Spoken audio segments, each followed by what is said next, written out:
How could I raise you when I didn't love myself? What would I do for you? What nothing I could do for y'all? You didn't try. Yes, sir. When I did try. When I did. No, you didn't. You ain't been trying to love me. When I can do something for y'all, then y'all always. Then y'all stand in the back. He won't have to deal with it. Because he will get what's coming to him. Why not? I always be his mother. You might always be the mother, but you're not a mama. A mama. I'm sorry, Your Honor, but this is a lot on my chest. Mr. Hoyer has spent 14 years searching for his father and sadly found his alleged father has passed. However, Mrs. Porter and her mother, Mrs. Horn, claim Mr. Hoyer has no ties to their family whatsoever and is here to prove that. Mr. Hoyer, after 14 years of being in foster care, you desperately searched for your father. Sadly, that search ended when you learned that your alleged father, Mr. James Horn, was tragically killed. This might be one of the saddest stories on paternity court. Mr. Hoyer spent 14 years in foster care with zero idea of who his father was. And to make matters worse, when he finally thinks he has found him, he finds out he passed away. And the family he believes he finally found denies all relationships with him. So, Mr. Hoyer, please share. What was it like growing up without a father? Your Honor, it was like hell growing up without a father. I was taken away when I was 3 and 9. I was in foster care for 14 years, got adopted when I was 14. Wait, so his mother was a stripper, so that's why he has no idea who the father is. Wow, what a messed up childhood he had. And to make matters worse, apparently, the new boyfriend knew exactly who the father was. Let's get some more details on this. So this is a photo of the man you were told is your father? Yes, Your Honor. When you look at this picture, do you see yourself? I do in some ways. I see myself through the smile and through the forehead and the eyebrow. They do look somewhat similar, I can't lie. But as we know, looks don't mean anything. Only DNA. And hold up, the alleged father on his deathbed mentioned he doesn't have any kids. Could this be true, or was he just hiding his kid? Let's get some more information. He went over and asked my alleged uncle about the name, James Horn, and he was like, yes, that's my brother. So my adopted brother came and got me, took me over to his neighbors, and that's how I met him. What was that encounter like? What happened? Take me step by step. So that's how he found out this man could possibly be his father. What a mess this all is. Some family members say he could be his kid, others say there's no chance. All this kid wants to know is who the father is, nothing else. My son Arthur brought him in,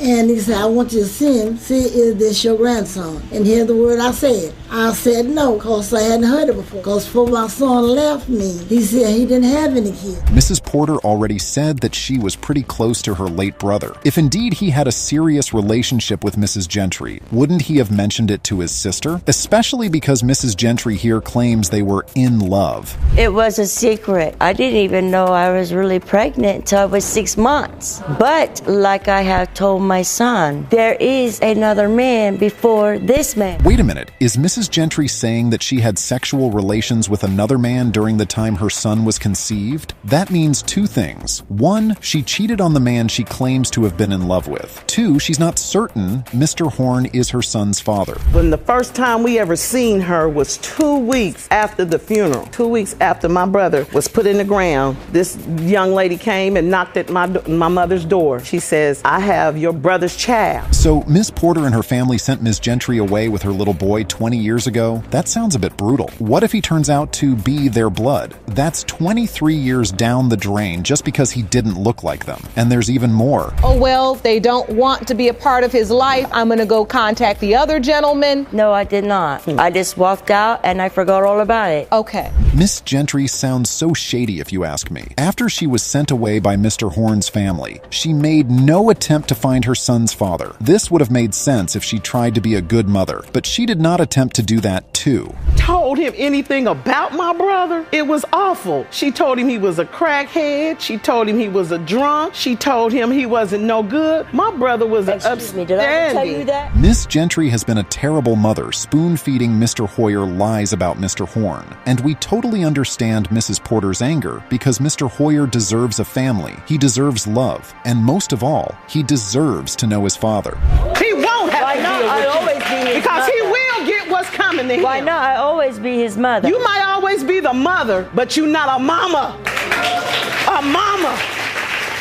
I'm sorry, Your Honor, but this is a lot on my chest. That's right, Mrs. Porter. There's a huge difference between giving birth to a child and being that child's mother. And so far, so good. Mrs. Gentry has failed terribly at the latter. Let's see what Mrs. Gentry has to say. You heard the whole entire family. He don't know nothing about no aunts and uncles, You need to come up no and take it up grandparents. again. He don't know nothing. Miss Horn, I have to ask you because as you can hear, this is a very passionate... Mrs. Gentry isn't even the least bit apologetic. It seems like she was forced to be in court today, and she's not even trying to deny it. Minute after minute, we see how terrible a mother she is. But wait, there's more. Do you feel that there's any possibility that he could be your grandchild? It could be. I can't prove it, ma'am. I wish it was. I hope so. You said you do hope so. Now that Mrs. Porter admits that there's a resemblance between her late brother and Mr. Hoyer, you can tell that they really want him in their family, and maybe, just maybe, the late Mr. Horn lied to them about not having any kids. That makes me believe that there's someone out there that will accept me. So hopefully I am James Horn's son, because I will actually have a place where I will be able to fit in. We can see why he desperately wants the results to come out positive. It's been even more difficult for Mr. Hoyer to fit in because he is biracial. His mom did say she was from a racist family, so maybe she couldn't deal with being the mom of a biracial child. You deserve that, sweetheart. Yes, you do. Yes, he do. I think it's time for the results. Yes, he do. Will Mr. Hoyer get his dream family, or will he have to continue his search for his father? The results are in, and we are about to get the biggest shock ever. Are you ready? Hang on to your seat because this gets crazy. As it pertains to the likelihood of whether Mr. James Horn is your biological father, the DNA test results have determined that Mr. Horn is not likely your biological father. Ms. Rawlings thinks that Mr. Kidd and his mom are trying to steal her kid from her, and she is not having it. Mr. Kidd and his mother, on the other hand, are certain Nathaniel is theirs. Let us get to the bottom of this thorny case. You say Ms. Rawlings is a manipulative user who convinced you that you were the father of her son, Nathaniel, then changed her mind when someone better came along. You and your mother say Ms. Rawlings' mind games have This is about to be one interesting case. How do you tell a girl you cannot have kids? Then all of a sudden, you're sure her child is yours. There's something off in this story, and we've got to find out ASAP, and there's more. How it happened was we met the mutual friend, and I didn't know anything about Mr. Kidd. Starting off, my mutual friend ended up leaving, and the situation that I was in, I didn't have anywhere to go. And that's how me and Mr. Kidd ended up. Looks like one big love rectangle. Just how many people are involved in this story? Mr. Kidd, Ms. Rawlings, the mutual friend, the new lady. It's kind of hard to keep up. One thing we've gathered, though, is she was in a sexual relationship with Mr. Kidd and some other guy at the same time. No, ma'am. You just told him you were pregnant, and then somehow he assumed he was the father? When I found out I was pregnant, Mr. Kidd told me himself that he has some type of rare form blood disease and that me and his child would die. Well, the story's coming together now. See, Mr. Kidd didn't really understand the disease, and because he's never gotten anyone pregnant, he thought Ms. Rawlings couldn't be pregnant for him. What a naive young man. But it doesn't end there. So it wasn't just a sexual relationship? No, ma'am. We were just, she just needed somewhere to stay. So I was just looking out for her, and it just became a sexual encounter. It was an encounter? More than one, but you know. So that's what we call a sexual relationship? Yes, ma'am. It's a form of a relationship where you have sex, but you have no commitment. At least Mr. Kidd, his mother, and Ms. Rawlings agree on one thing. Mr. Kidd and Ms. Rawlings were in a strictly sexual relationship. There were no feelings attached, no love, nothing. They were just in that situation because they were living together.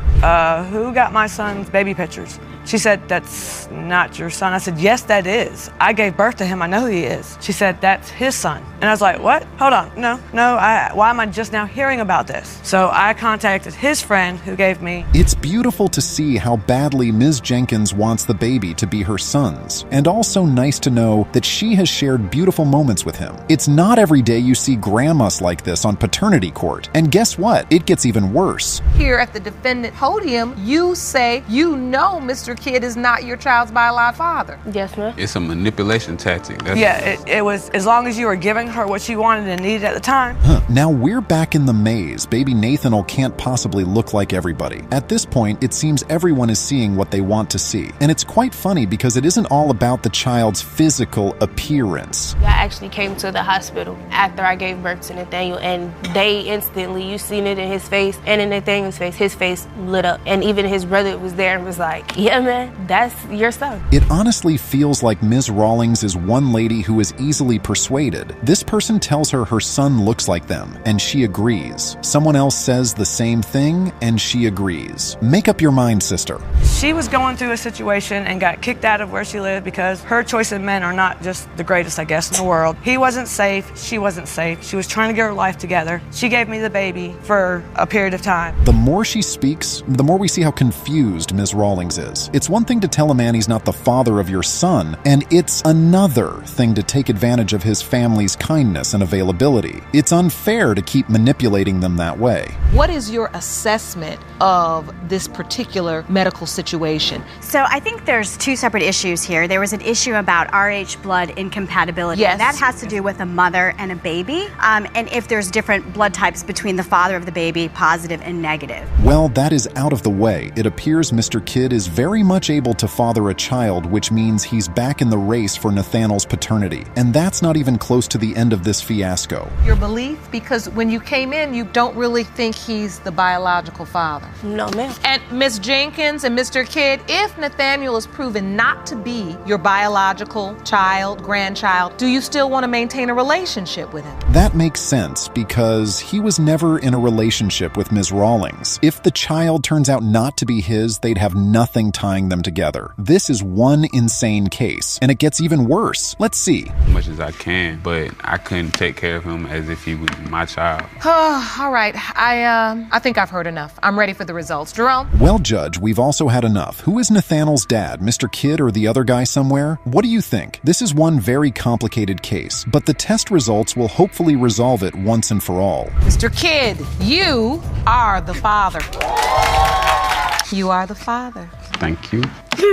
And at least even the fact that he said that he would have stood up, that was what I was still going for, period. The fact that that is his son, I am happy because me and him, we don't have a hate-type relationship. Mr. Cooper and his mother believe Armani, his last child with his wife, isn't his. But his wife, Ms. Cooper, is confident he's Armani's father and is uncomfortable with how much her mother-in-law meddles in their marriage. Let us find out more details about this case. So today you are here to break the cycle because another of your sons, Mr. Cooper, has a child whose paternity is also in question. Now, Mr. Cooper, you say your wife, Mrs. Cooper, was secretly sleeping with you and another man around the same time she conceived your daughter. Yet again, we have a lady versus mama and son type of case. But this time around, it's a married couple in question. Why does Mr. Cooper think baby Armani isn't his? Let's find out what this case is about. The first time I had an inclination that something was going on, I was actually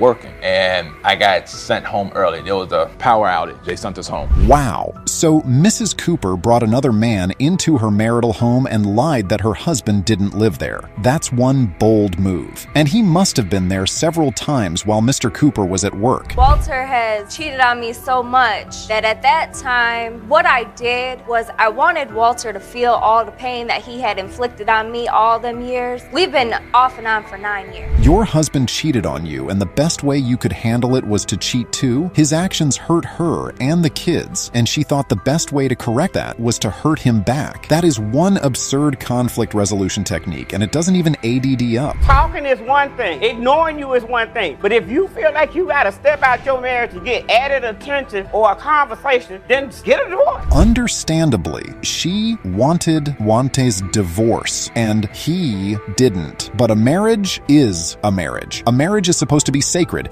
and when it turns into a tit-for-tat scheme, it'll keep going down, down, down till it's destroyed. After that particular incident, I thought we were getting things back in order, okay? After this incident with the cheating, you say in your mind, okay, we've confronted it, it's out on the table, let's just try to start over. Mrs. Cooper's admitting that she saw other people while separated from her husband explains why the family is in court today. Now, we're beginning to see why Mr. Cooper and his mom think the baby is for someone else. Know who the other guy is. Okay. When I actually had a chance to meet him, we would sit down, talk, we hang out, things of this stuff. You and the guy she cheated with? Me and the guy that she cheated with. Of all the men she could possibly cheat with, Mrs. Cooper chose her husband's friend. That must have been a punch in his gut when he found out. And guess what? This case gets even more complicated. My concern is this. When I look at Armani, I don't see me. So, Miss Cooper, I see you're very emotional. When I conceived, I was with Walter. We both went to the doctors and... Sir, when we look at Armani, we don't see you either. Fine, he has white blood in his ancestry and all, but this baby does not look like Mr. Cooper. We understand why he and his mother are not convinced. However, we must always remember that paternity is hardly ever about skin tone or resemblance, and it's more about the DNA. So, Mr. Cooper, you signed the birth certificate. Yes, I did. And at that time, you said, I'm going to be her father. Did you have any doubt? I've had a doubt. Aside from the subject of race, Mr. Cooper and his mom are disturbed by Miss Cooper's infidelity. Armani coming out looking all white was only the cherry on top. It reinforced their belief that the pregnancy was for someone else. Issues of what's going on with me because I'm feeling like I can't write a song. I'm having problems in my own personal business life. I bring it to my wife and I tell her this is what the situation is. We tend to, I brought it to you. Hold up. Mr. Cooper met Mrs. Cooper when she was pregnant by another man? Who? That means that he stepped up as the father of that child and married her. And since then, they raised the boy together, along with their other kids. And now it seems like it's happening again. I believe in my heart that that's his. That's his baby. And as you look at her, do you see? I see him Mr. in Cooper? her. If you look at her face, her eyes change colors just like his does. Mrs. Cooper seems very confident, but what does the way the baby sleeps have to do with anything? That piece of detail is inconsequential to the matter at hand, which is a very one issue because Mr. Cooper's about to find out if he's been taking care of a child that isn't his for the second time. So as my son, you took on this responsibility, then respect your wife needs to respect you, and they all need to love their kids. And that's how I feel about it. You know what, Ms. Moore? Well, Grandma's right on point, and it's time to put an end to this debate. Is Armani a product of Mr. and Mrs. Cooper's marriage, or is she a product of infidelity? Well, the test results will definitely shock you. Let's find out. Mr. Cooper, you are not her father. You know I still love you. This is something you all gonna have to work through. Listen to me, Ashley. Hold your head up. You have children that now you have to stand up and be a real mother. You have a little girl, and you cannot. Ms. Reinhardt believes that Ms. Crow claims her late son, J.C. Turner, is her baby daddy just so she can get death benefits. However, Ms. Crow says her son Thomas is a result of the love she and J.C. shared while he was alive. Let us find out more. Ms. Crow, you have summoned the defendant to court to prove that her deceased son, J.C. Turner, fathered your 2-year-old son, Thomas. You want Thomas to know who his father is, and you say that Ms. Reinhardt has done everything she can to sabotage your efforts. Is that correct? Yes, Your Honor. It's always difficult to get through a case where the alleged father is dead because we don't get to hear his side of the story. Now, all we've got is what his mom knows or what she thinks she knows. Then just the money. I would like help with my son, yes, of course, but my son cannot grow up and meet his father. So he deserves that right to know who his father is and to know who his family is. And to this point, he doesn't have any real knowledge of his father. You have not talked to him about his father, or have you? It's nice of Miss Crow to give father and son the opportunity to bond over the phone, but I'm curious to find out the rest of the story. How did JC's mom know nothing about this? Well, there is only one way to find out. I understand. My son and I had a very tight relationship, and Jay would tell me everything when nobody else was around. I knew my son inside and out, and I just don't as a mother, as a grandmother, having 4 babies of my own. Looks like it's going to be a tough one because Ms. Reinhardt isn't even on the fence about it. She is totally confident the baby is not her grandchild. But why? How could she possibly be so sure? Became inseparable. We, developed, feelings, and it did happen all too fast. He did ask me to be his girlfriend, and we did have unprotected sex as well, so. Although her relationship with JC was fast-paced, the progression was pretty normal. 2 people met, fell in love, slept together, and the woman got pregnant. Mrs. Crow's story is quite convincing. You told him the sky was purple. Well, that's your own opinion. That's your own opinion. The mental capacity of a 16-year-old. And this how, okay, and you know what? He had feelings. He was schizophrenic. He had feelings. He was schizophrenic, and he had stress seizures. Now this is hilarious for so many reasons. Ms. Reinhardt's little technique to identify her grandkids is just ridiculous. Besides, the pictures look identical, don't they? That baby looks like grandma to me. But again, we cannot be so sure. Silly sense of humor like Jay. He likes to dance like Jay. And, just right there, you can see it. Like his hair, that is Jay. And, there are things about him that are a lot like me. Ms. Reinhardt says the baby doesn't look like her, and Ms. Crow's like, that's okay because the baby looks like his father. Even though both metrics don't matter in the long run, Ms. Crow currently has the upper hand. I have a bowed left leg. My daughter has a bowed left leg. JC was pigeon-toed from birth. So JC lived being severely pigeon-toed. Here we go again with all the features. Can we please cut to the chase and be serious for once? This is no joking matter. This grandma needs to understand that the case is more serious than this. He told everybody that we would come across, friends, even people we didn't know. He had conversations with, she's pregnant with my baby. He's really happy. He's excited. He never denied my child. And I knew for a fact that, he's the father because I haven't been with anybody else. I was only with him in that time frame. Ms. Crow made a good choice in breaking up with JC for the safety of herself and her 2 other kids. But how come nobody mentioned these kids until now? Guess they're not so relevant to the case. Of another man that my she was boyfriend. with. That's not his father. He was Jamaican. Does he look half Jamaican? And I lost my father the same year my son lost his father. You can tell Ms. Reinhardt is trying so hard to look for proof that the baby's not JC's. Now, she brings up the issue of Ms. Crow's Jamaican boyfriend when the baby doesn't even look the least bit Jamaican. I guess the question then becomes, why is your pursuit different in death than it was in life? What? Meaning after the death, you had the means, the time, the wherewithal. Now that is one tough question. You broke up with the man and he only hung out with his son once. You had 9 months before he passed, but didn't do anything until you saw his obituary?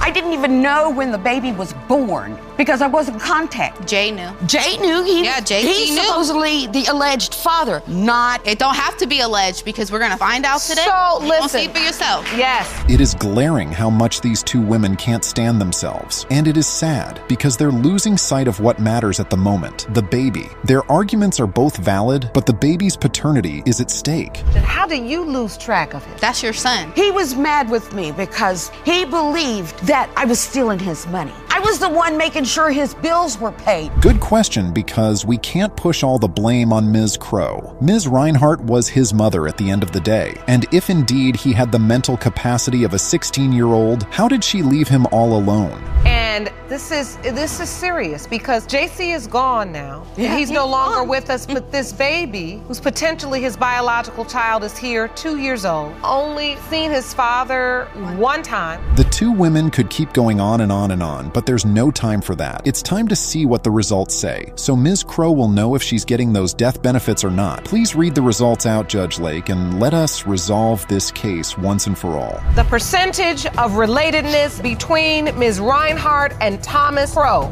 is 99.6%. You are related.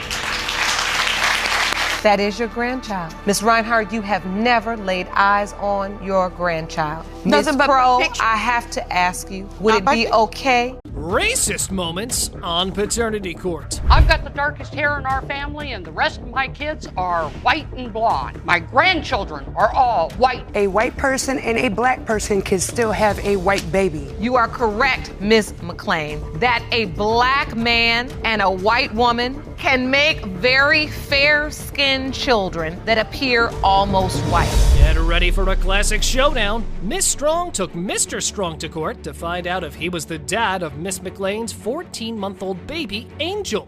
Miss McLean was pretty sure he wasn't, thanks to a passionate night they had. Will Mr. Strong be named Angel's dad, or is there more to this story? Watch as they sort it out. Your Honor, a little over a year ago, me and Miss McLean got together. We were friends. We had discussed doing a threesome. My husband had always wanted to do it. I figured if I did it with him, then we discussed everything beforehand of what, possibilities could be. What possibilities? If she did get pregnant, of which we were under the understanding there was a medical reason she couldn't. What? I hope y'all don't get some wrong ideas for your birthday. Yes, get yourself prepared to end up like Mr. Strong. But what a huge mess. Rules were established before the 2+1 adventure. Let's just hear them out. I heard rumors about her being pregnant, but I was told it was an ex-boyfriend. So wait, I want to understand, after this night, you just had this one night, or was it more than one night? More than one night. More than one night. So you had more than one threesome? Yes, ma'am. How many more threesomes did you have? We've had a total of 8 of them. Mr. Strong was initially hesitant, stemming from prior relationship mistakes, but ultimately agreed to participate. Well, sir, you did pass that loyalty test, didn't you? But did you just realize what it meant? Miss McLean was having the +1 company before and after the pregnancy. Whoa! She's not also mixed with African American either. So, hold on, catch me up. What am I missing? The other possibilities are African American men. And you don't believe Angel looks like she's African American? Absolutely not. Wait a sec. How did this conversation turn out to be so racial all of a sudden? So we have another participant who's waiting on the list. Let's just hear this conversation. I mean, come on, you're talking about a baby here, not some furniture. A white person and a black person can still have a white baby. Well, no, they can't. They technically can. Not to argue with you. I have mixed nieces and nephews. No, what they can have is an albino, is a biracial child. So what I will say, you are correct, Miss McLean. So it means that regardless of the race, the African American man has been ruled out. But according to the plaintiff, they were never told about the baby being born, and they came to know about the baby through a third party. Once you had your boyfriend tested and he was not Angel's biological father, you then shifted to believing it was Mr. Strong's child? I did, because in all reality, my daughter has a lot of Douglas's tendencies. Pulling on her ears when she's tired or she's frustrated, Douglas does that. The Flintstone feet that he has, my daughter has. What in the world is happening here? Can someone please talk about science other than just some random guesses? But the main question remains, why hasn't the couple Strong notified of the child being born early? Now this is something that raises a lot of questions. I had her tested April 10th of this year with the other gentleman. But then you contacted us in June. There's a whole gap there. I haven't been around either. We were going back and forth to Chicago to all the doctors for her eye. She has a problem with her eye. It's a hemangioma. Her blood vessels grow too quickly in her eye. Well, Miss McLean, now it's time for you to deal with the DNA results. So before wasting any more time or doing a racist commentary, how about we just let the science set the record straight for this adventurous couple? So, here are the test results. Mr. Strong, you are not the father. Mr. and Miss Strong, it seemed like you were very happy at the thought of having Angel as your little girl, but unfortunately you are not her biological father. Mr. Ruddles has carried a lifelong belief that his medical condition, hypospadias, would forever prevent him from becoming a father. That's gotta hurt. The arrival of his daughter Ireland was seen as a miraculous exception to this belief. That now he was like, nah man, I ain't the daddy. For me to be able to have a daughter, it's a miracle. Having Ireland Yes, Your Honor. And Miss Taylor? Yes, Your Honor. You say you want that miracle too. Yes. But you just don't believe. No, I don't. This is the case. Not in my heart. Tell the court. He has a, I don't know what it's called. Called a hypospadias. However, this belief was shaken when Miss Taylor raised doubts about Mr. Runnels' paternity. She confessed to a brief encounter with another man around the time of pregnancy, initiating a paternity dispute. Can you just imagine the earth swinging under the defendant's feet? I had went and cheated on him with a guy I had actually known for a little while. That's funny, because that ain't what you would told me. Oh, it is not? No. What did she tell you, Mr. Ronald? Her original story, when I found out, because like I said, like this is a miracle baby to me. You know, this is, bottom line is, this don't work. If this is not my kid, I gotta go. There's not no more to it. Mr. Runnels had been taking medical lectures, not in hopes of becoming a doctor, but to delve into understanding hypospadias. Now that's one commitment of becoming a father. He had undergone multiple surgeries to address it, but the medical prognosis remained uncertain. Why is it so important to you to establish that you were also the biological father? I've never fully gotten into my medical disorder. You know, I've never fully looked into it. I've never made myself 100% aware of exactly what was going on. Miss Taylor's initial reluctance to reveal her pregnancy secret was driven by her deep desire to maintain her friendship with Mr. Runnels. She grappled with the implications of her actions, leading to a complex web of hidden truths. Like they say, do what you gotta do to protect your love, right? When you found out you were pregnant, who did you tell? The other guy you were pregnant, or did you tell Mr. Runnels? I told them both, actually. I told the other guy on Facebook that I might be pregnant, it could be his baby, and I told him too. But did you tell Mr. Runnels you cheated? No, ma'am. No, I did not. He found out physically on my Facebook. I had to hack her Facebook and find out by myself after. Ultimately, like every other case, it all came down to looking at the baby's features. And here, Miss Taylor presented a picture to match the features with the baby daddy. I mean, come on, how stupid can it get? Here, have a look. It's like we aren't all here for science, but the signs. These are pictures of Ireland. Yeah, that was at 22 weeks. You could see the features. That was a 3D ultrasound and a 4D one combined. That's when I started to think that he wasn't the father. I didn't want to tell him because I liked the way it was. I was happy with the way we were living life. The other guy does not believe he can be the father either? No, he doesn't. So, never mind. With everything on the table, both parties have clarified their concerns. How about we just focus back from the physical appearances to just some DNA talking? Judge Lake, you may have the honor. Buckle up. Mr. Runnels, you are her father. Yes. Oh my God. Oh, it is a Made me beautiful nervous baby. for a minute. That's. Miss Currington and Mr. Kim Larson were entangled in a passionately age-diverse love affair, complete with all the sugary sweetness you could imagine. The plaintiff confidently asserted that the defendant had indeed assumed the role of a sugar daddy, generously fathering her 5-month-old daughter. Ah, now that's sugar, spice, and everything nice.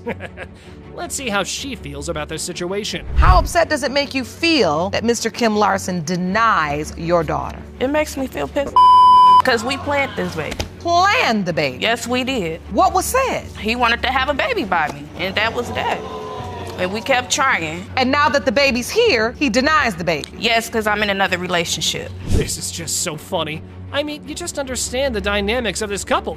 There was a lot going on with age and the race. So how about we just listen to Mr. Kim's encounter with Miss Plaintiff for the first time? I met Ian at the hotel. He approached me and asked me if I'd seen his girlfriend, and I said no, but I would help you look for her. So we walked in. What made you want to help him look for his girlfriend? Because I was being nice at the time. You were being nice? Promiscuous. So wait, No, a honest, man? No, honest, she took an opportunity. She thought I was Asian. First She off- thought I had a money. Asians are the ones with money? Now, isn't that just racist?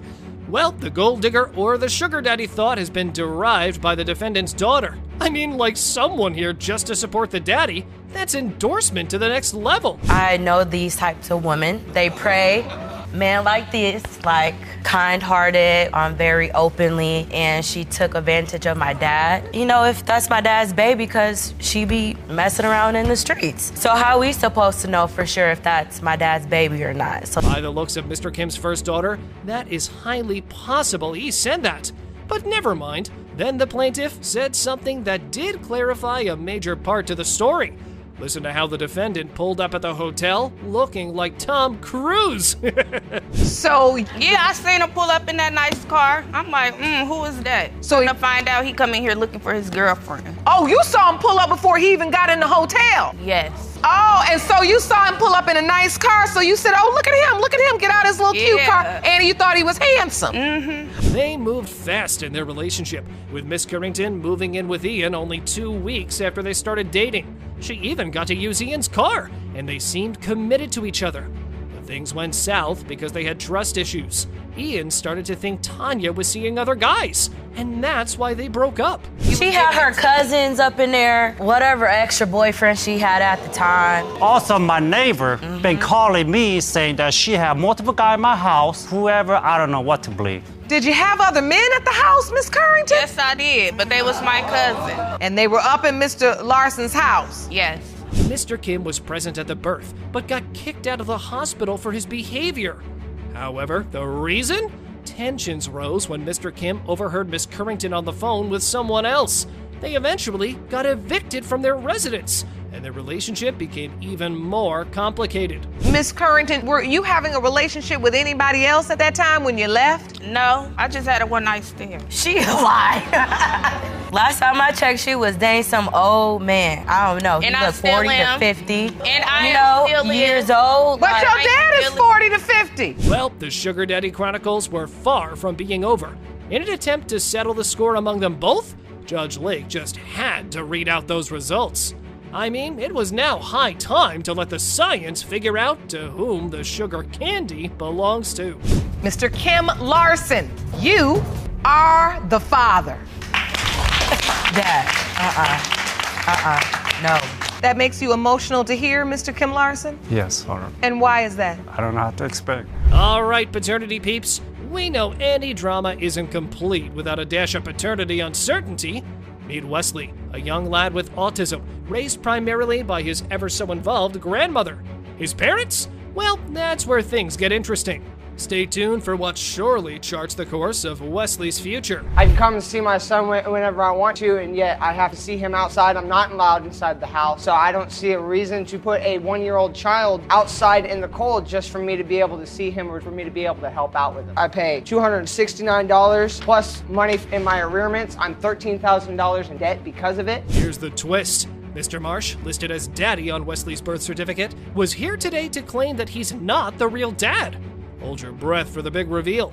And let's not forget Wesley's grandmother, who insists that the plaintiff has been the poster child for deadbeat dads. Well, Granny does have some fancy ways to insult. Is he being threatened when he comes to try to see Wesley? He's not allowed in my house anymore because when my grandson was 2.5 months old, he came over to the house and he disrespected me and my husband in my house. And at that point, I told him that he needs to leave. And if he wants to see his son, that we will meet somewhere or he can be outside in the times that it's cold outside. That's not what he said. Mrs. Maldonado, the doting grandmother / legal guardian who's crying out for help.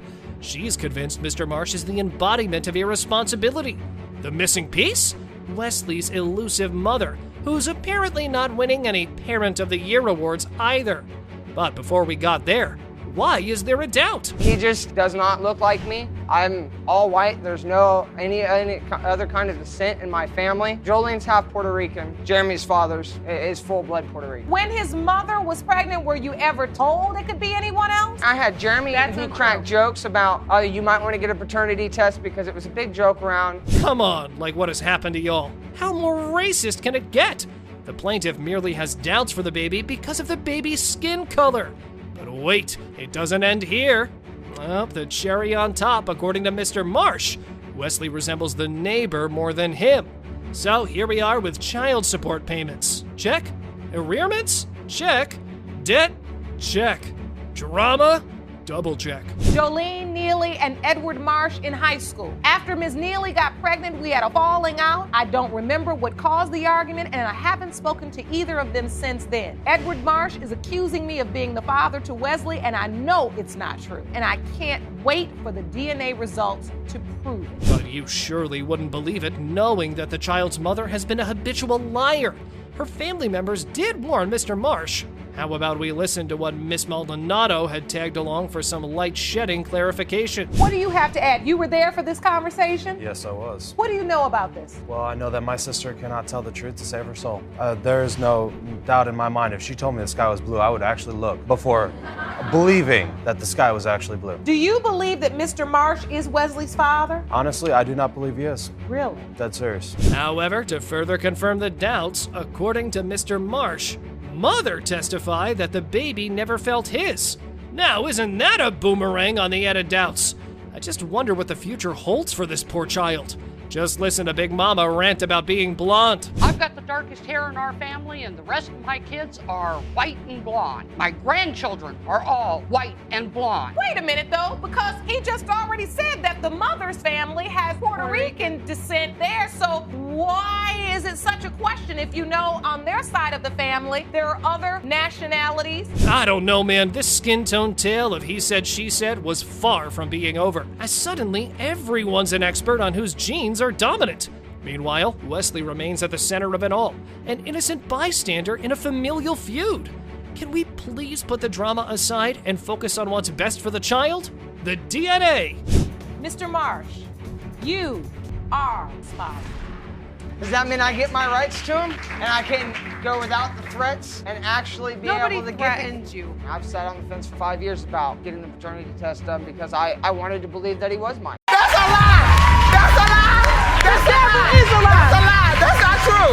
You a lying trick! What did you do?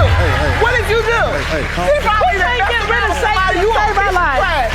I'm through. I know that's a damn lie. I know that's a damn lie. I'm sick. My brother was Excuse me, did I ever tell you that? Yes, you did. No, I did not. I remember the first And I day. believe it. I remember the first day I asked. I was about 4 years old. All I said is your father is dead. That's all I said, and I left it at that. store to get him some milk and some Pampers, and he got killed. Mr. Hughes is stuck between two crazy moms in court today. One is his own mother and the other is his ex. Ms. McBirth, his mother, is sick and tired of her son having so many babies. For this reason, she's denying her potential grandchild and demands for a paternity test. This woman is trouble. She is trouble with a capital T. She, as a matter of fact, I call her the 3 T's. Trash, trouble, and trifling. That's what she is. The little boy looks nothing like my son or any member of my family at all. Can I show it? Can I? Absolutely, ma'am. Oh, look at her go. She really brought a picture of father and baby to court saying that they look nothing alike. Back to the ex-girlfriend, she insists that Ms. McBirth is in denial and is projecting her feelings on the baby's paternity. So why do you think she's in so much doubt over your child? I have no idea, to be honest. Like, maybe because he is so white? Because he's all the white. He ain't got no black in here. Everything I see got powder puff on it. I don't see no chocolate nowhere. That was a very racist thing to say, Ms. McBirth. Does this woman realize that genes work in the funniest ways? What a thing to say in the courtroom. Sure, she may be tired of her son having children willy-nilly, but that does not give her the right to be mean to her son's baby mama.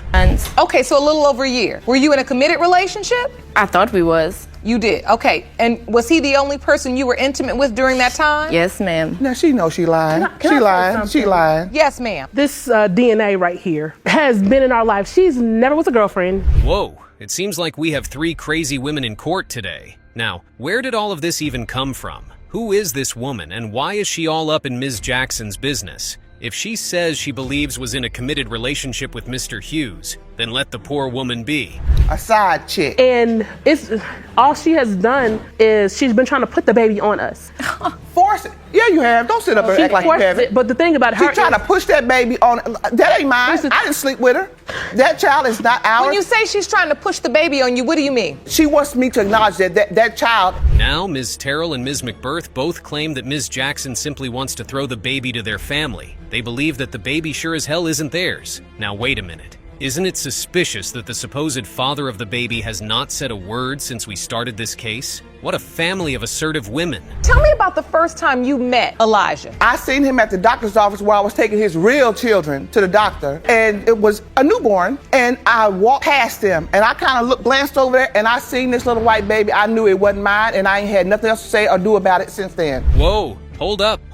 Look how this woman is ready to go head-to-head with Judge Lake. So many things are wrong with everything Ms. McBirth just said. First, his real children? She was taking her son's real children to the hospital? How many kids exactly does this man have? From how many women too?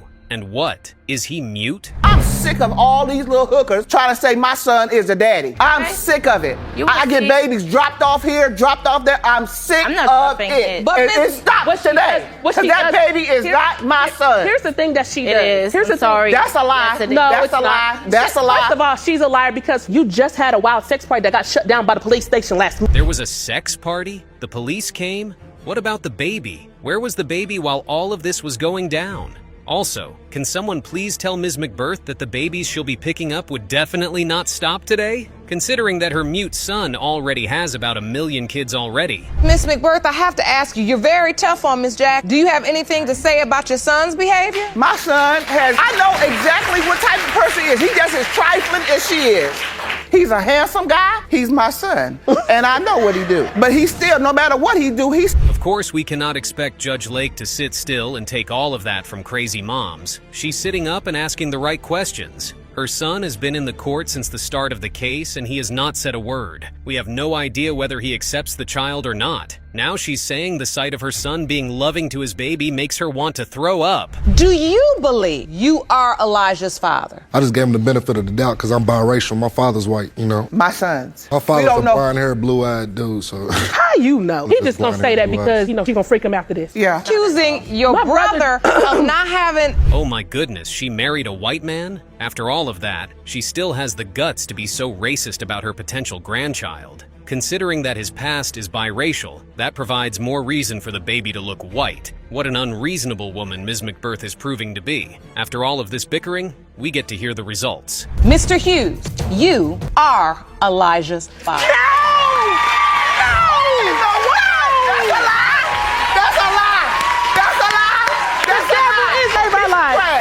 I'm through. I know that's a damn lie. I know that's a damn lie. I'm sick. For 14 years, Mr. Hoyer has been on a quest to find his father, only to learn that the man he believes to be his father has already passed away. However, Mrs. Porter and her mother, Mrs. Horn, insist that Mr. Hoyer has no connection to their family. These women are determined to prove it too. Mr. Hoyer, after 14 years of being in foster care, you desperately searched for your father. Sadly, that search ended when you learned that your alleged father, Mr. James Horn, was tragically killed. Make matters worse, you claim his family rejected you, and so you're here today to prove to them that you are indeed his son. He really spent 14 years in foster care with zero idea of who his father was. And to make matters worse, when he finally thinks he has found him, he finds out he passed away. Also, the family he believes he finally found wants absolutely nothing to do with him. So, Mr. Hoyer, please share, what was it like growing up without a father? Your Honor, it was like hell growing up without a father. I was taken away when I was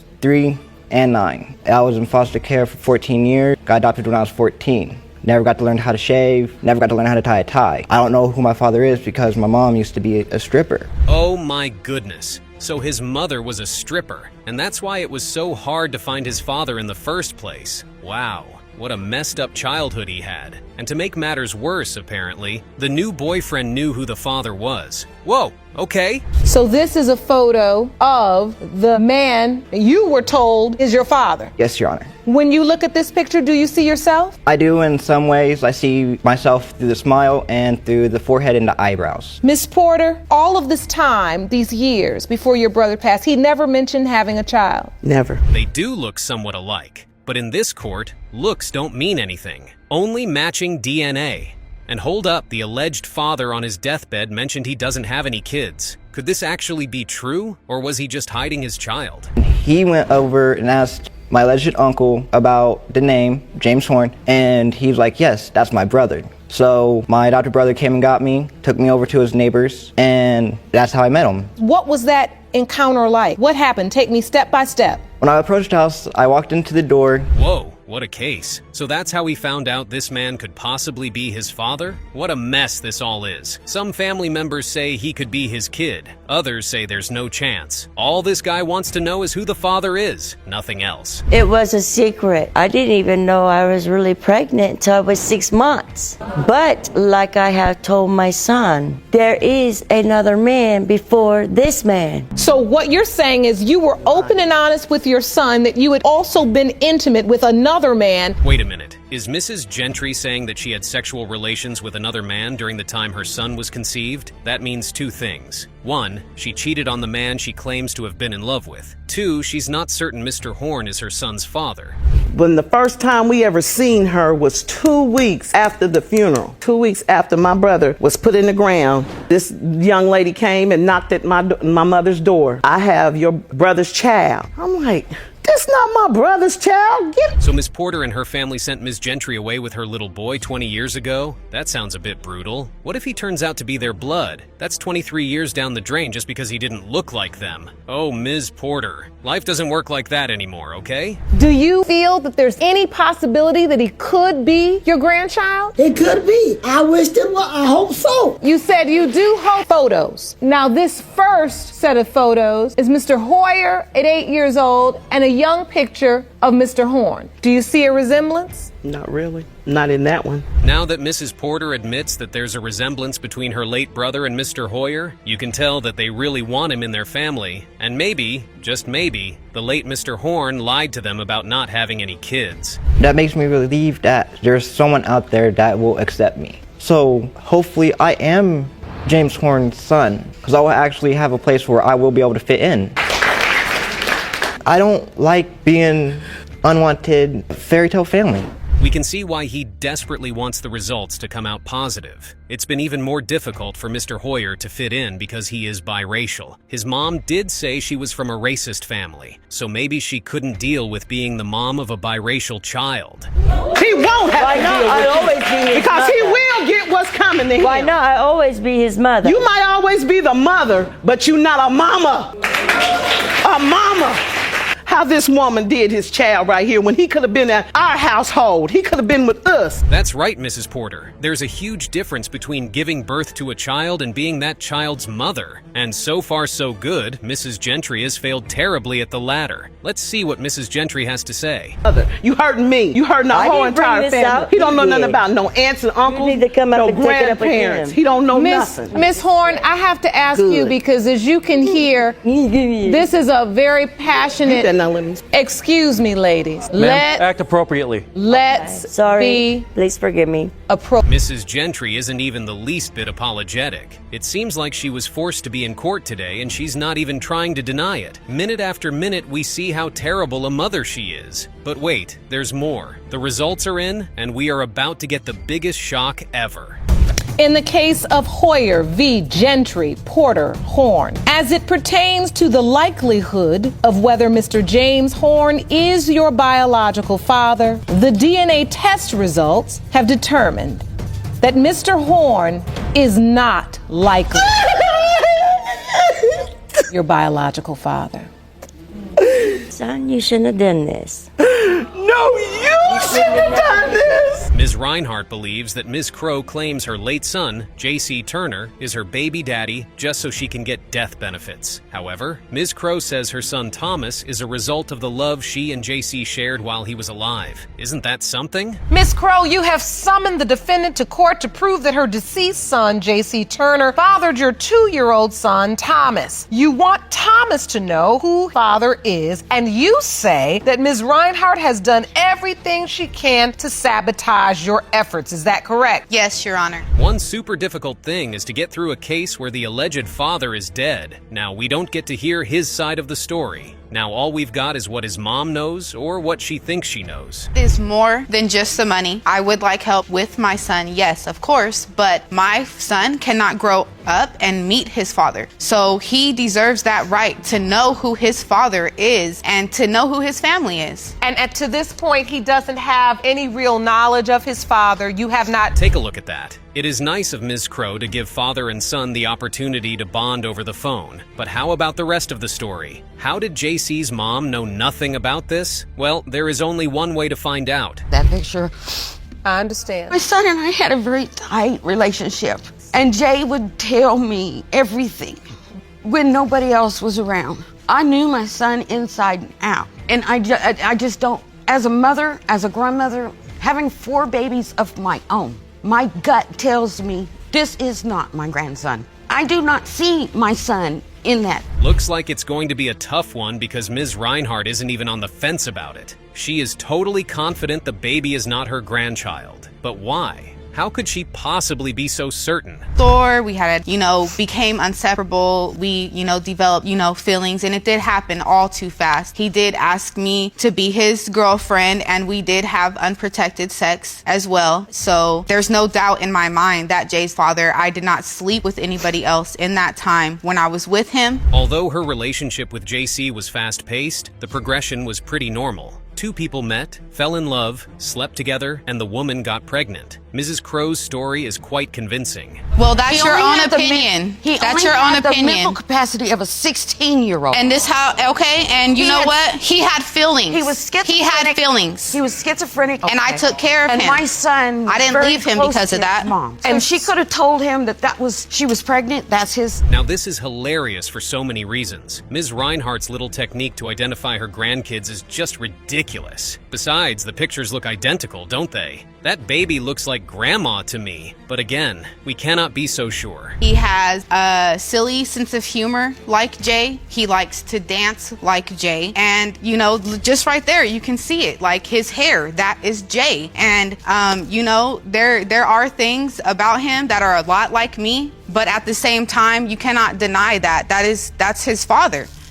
Ms. Reinhardt says the baby doesn't look like her, and Ms. Crow's like, that's okay because the baby looks like his father. Even though both metrics don't matter in the long run, Ms. Crow currently has the upper hand. I have a bowed left leg. My daughter has a bowed left leg. JC was pigeon-toed from birth. So JC lived being severely pigeon-toed all his life. And you believe this baby does not have that characteristic, which furthers your doubt. Here we go again with all the features. Can we please understand that all of this does not matter here? Any baby can look like any of their parents, grandparents, be lighter or darker too. We're at paternity court to check out the baby's genes, ma'am. On Facebook of another man that my she was boyfriend. with. That's not his father. He was Jamaican. Does he look half Jamaican? And I lost my father the same year my son lost his father. So there's no reason why I would be up here for no reason. I'm doing this for my son. My son has the right to know, and Jay has. You can tell Ms. Reinhardt is trying so hard to look for proof that the baby's not JC's. Now, she brings up the issue of Ms. Crow's Jamaican boyfriend when the baby doesn't even look the least bit Jamaican.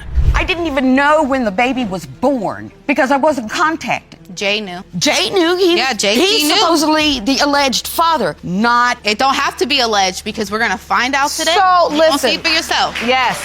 I can let my scab build back up. Because it's all about you, right? It's about my son. It don't matter about you or me. It's about my son. It is glaring how much these two women can't stand themselves. And it is sad because they're losing sight of what matters at the moment. The baby. Their arguments are both valid, but the baby's paternity is at stake. And this is serious because JC is gone now. Yeah, he's no longer with us, but this baby, who's potentially his biological child, is here, 2 years old. Only seen his father one time, and the mother and the grandmother are. The two women could keep going on and on and on, but there's no time for that. It's time to see what the results say. So Ms. Crow will know if she's getting those death benefits or not. It is time to resolve this case once and for all. The percentage of relatedness between Ms. Reinhardt and Thomas Crow, 99.6% you are related.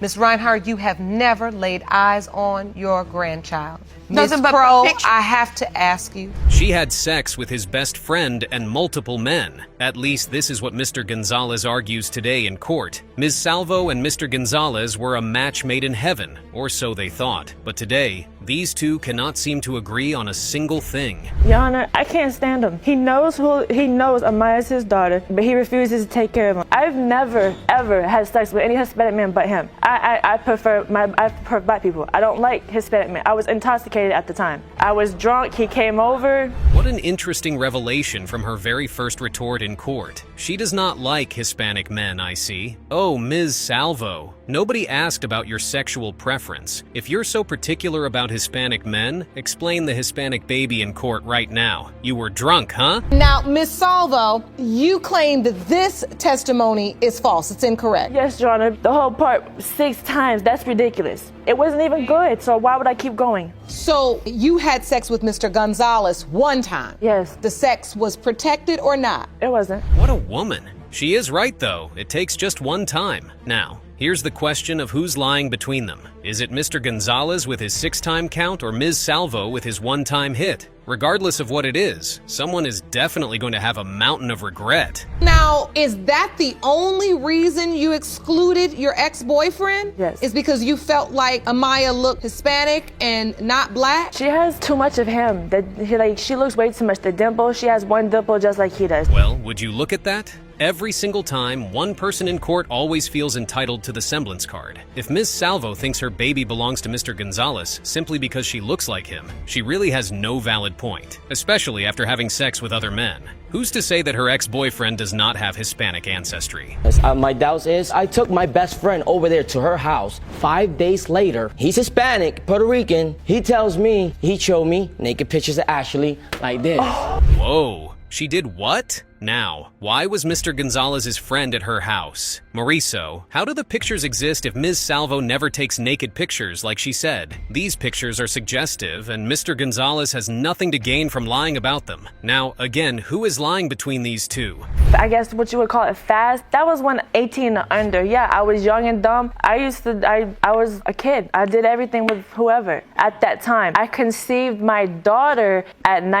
18. Whoa. Let's get one thing straight first. She was pregnant with her baby when she was how old? The amount of teenage pregnancies on paternity court is absolutely alarming. Also, Ms. Salvo is admitting to being promiscuous. Now, all that is left is to figure out which of them is lying. This Mexican guy, he keep looking mad at me like he want to fight me or something. I asked Ashley, why that guy so mad at me? Why he looked like he want to fight me? Oh, because he wanted to be the baby daddy, but I told him you're the baby daddy. Was that your response to that question, Ms. Salvo? Oh my goodness. What are these stories about different men coming up at various intervals? Why is a random man from her elementary school coming into her life right now? If truly it was elementary school, why then did he want a baby by you? Has he been saying that since elementary school, Ms. Salvo? Mr. Gonzalez, it seemed as if you were hoping Amaya was your daughter. I want Amaya to be my daughter. You do? Yeah, I don't want her. It's not her fault she's here in this world. She's an innocent little girl. The baby used to come to my house. She used to eat in my house. My mom used to get her stuff, everything. Oh, what a woman. Bless her dear soul. She did all of that for the baby amidst the thick fog of doubt in the air that the baby may not be her son's. It really helps nobody when one person says one thing and the other person claims another story. Now that all of the fog is over, we simply cannot wait to get the results. And if she is your biological child, I would like to have weekends. You're going to step up to the plate? Yes, ma'am. And do what needs to be done to care for this beautiful little girl? Yes, Your Honor. Well, Jerome, I'm ready for the result. These results were prepared by DNA Diagnostics, and they read as follows.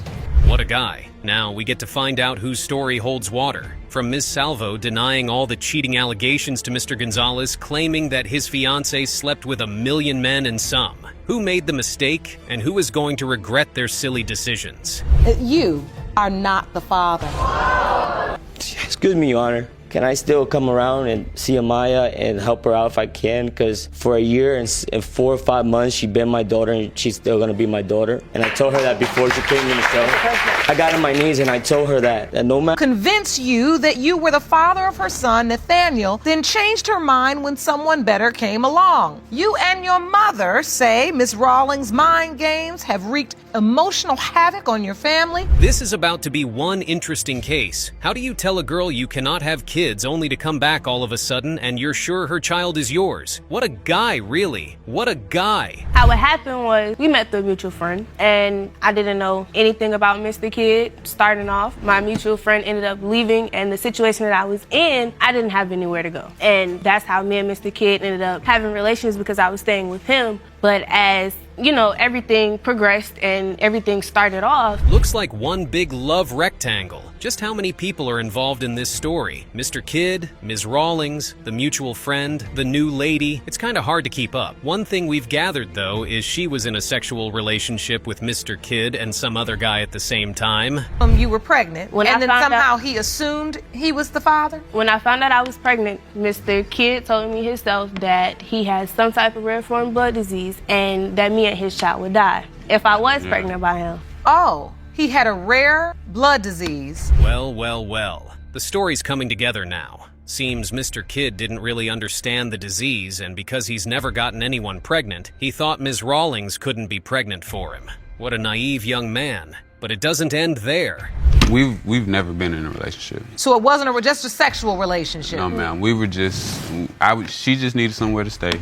So I was just looking out for her, and it just became a sexual encounter. It was an encounter? No. More than one, but... So that's what we call a sexual relationship. At least Mr. Kidd, his mother, and Ms. Rawlings agree on one thing. Mr. Kidd and Ms. Rawlings were in a strictly sexual relationship. There were no feelings attached, no love, nothing. They were just in that situation because they were living together. Here at the defendant podium, you say you know Mr. Kidd is not your child's biological father. Yes, ma'am. It's a manipulation tactic. It was, as long as you were giving her what she wanted and needed at the time, it was okay. I've never one time been told I wasn't the grandmother. She did not ever say. Now here we go again.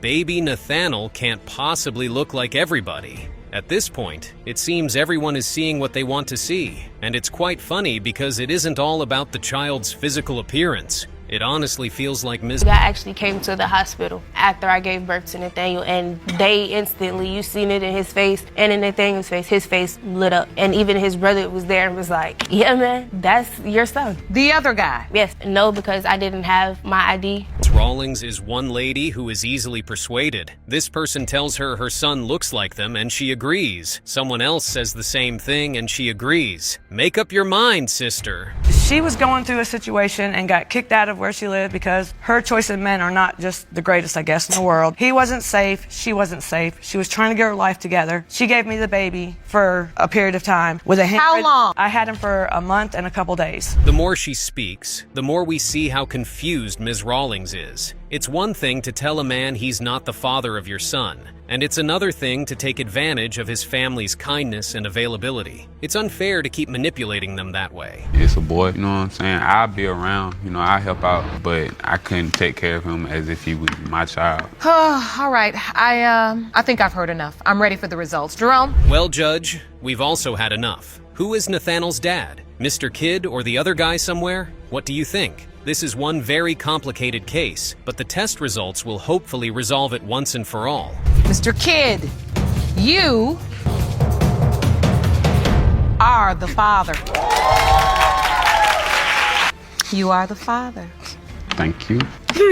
And at least even the fact that he said that he would have stood up, that was what I was still going for, period. The fact that that is his son, I am happy because me and him, we don't have a hate type relationship. My brother was Excuse me, did I tell you that? Yes, you did. No, I did not. I remember the first day. Ever. I remember the first 4 years All old. I said is your father is dead. That's all I said, and I left it at that. And then he went to the store to get him some milk and some Pampers, and he got killed. That was a lie, too. So this guy named Dustin Hoyer had been searching for his dad for years, only to find out the man he thought was his dad, James Horn, had tragically passed away. And to make matters worse, Dustin claimed James's family had rejected him. Mr. Hoyer, after 14 years of being in foster care, you desperately searched for your father. Sadly, that search ended when you learned that your alleged father, Mr. James Horn, was tragically killed. To make matters worse, you claim his family rejected you, and so you're here today to prove to them that you are indeed his son and finally have a family. Yes, Your Honor. But things really took a turn when James's sister, Sim Porter, and his mother, Miss Horn, showed up. They were adamant that Dustin wasn't actually related to their family at all. Apparently, before James died, he had explicitly said he had no kids. Miss Porter, you and your mother, Miss Horn, who's joining us from her hometown, are adamant that Mr. Hoyer is not biologically part of your family.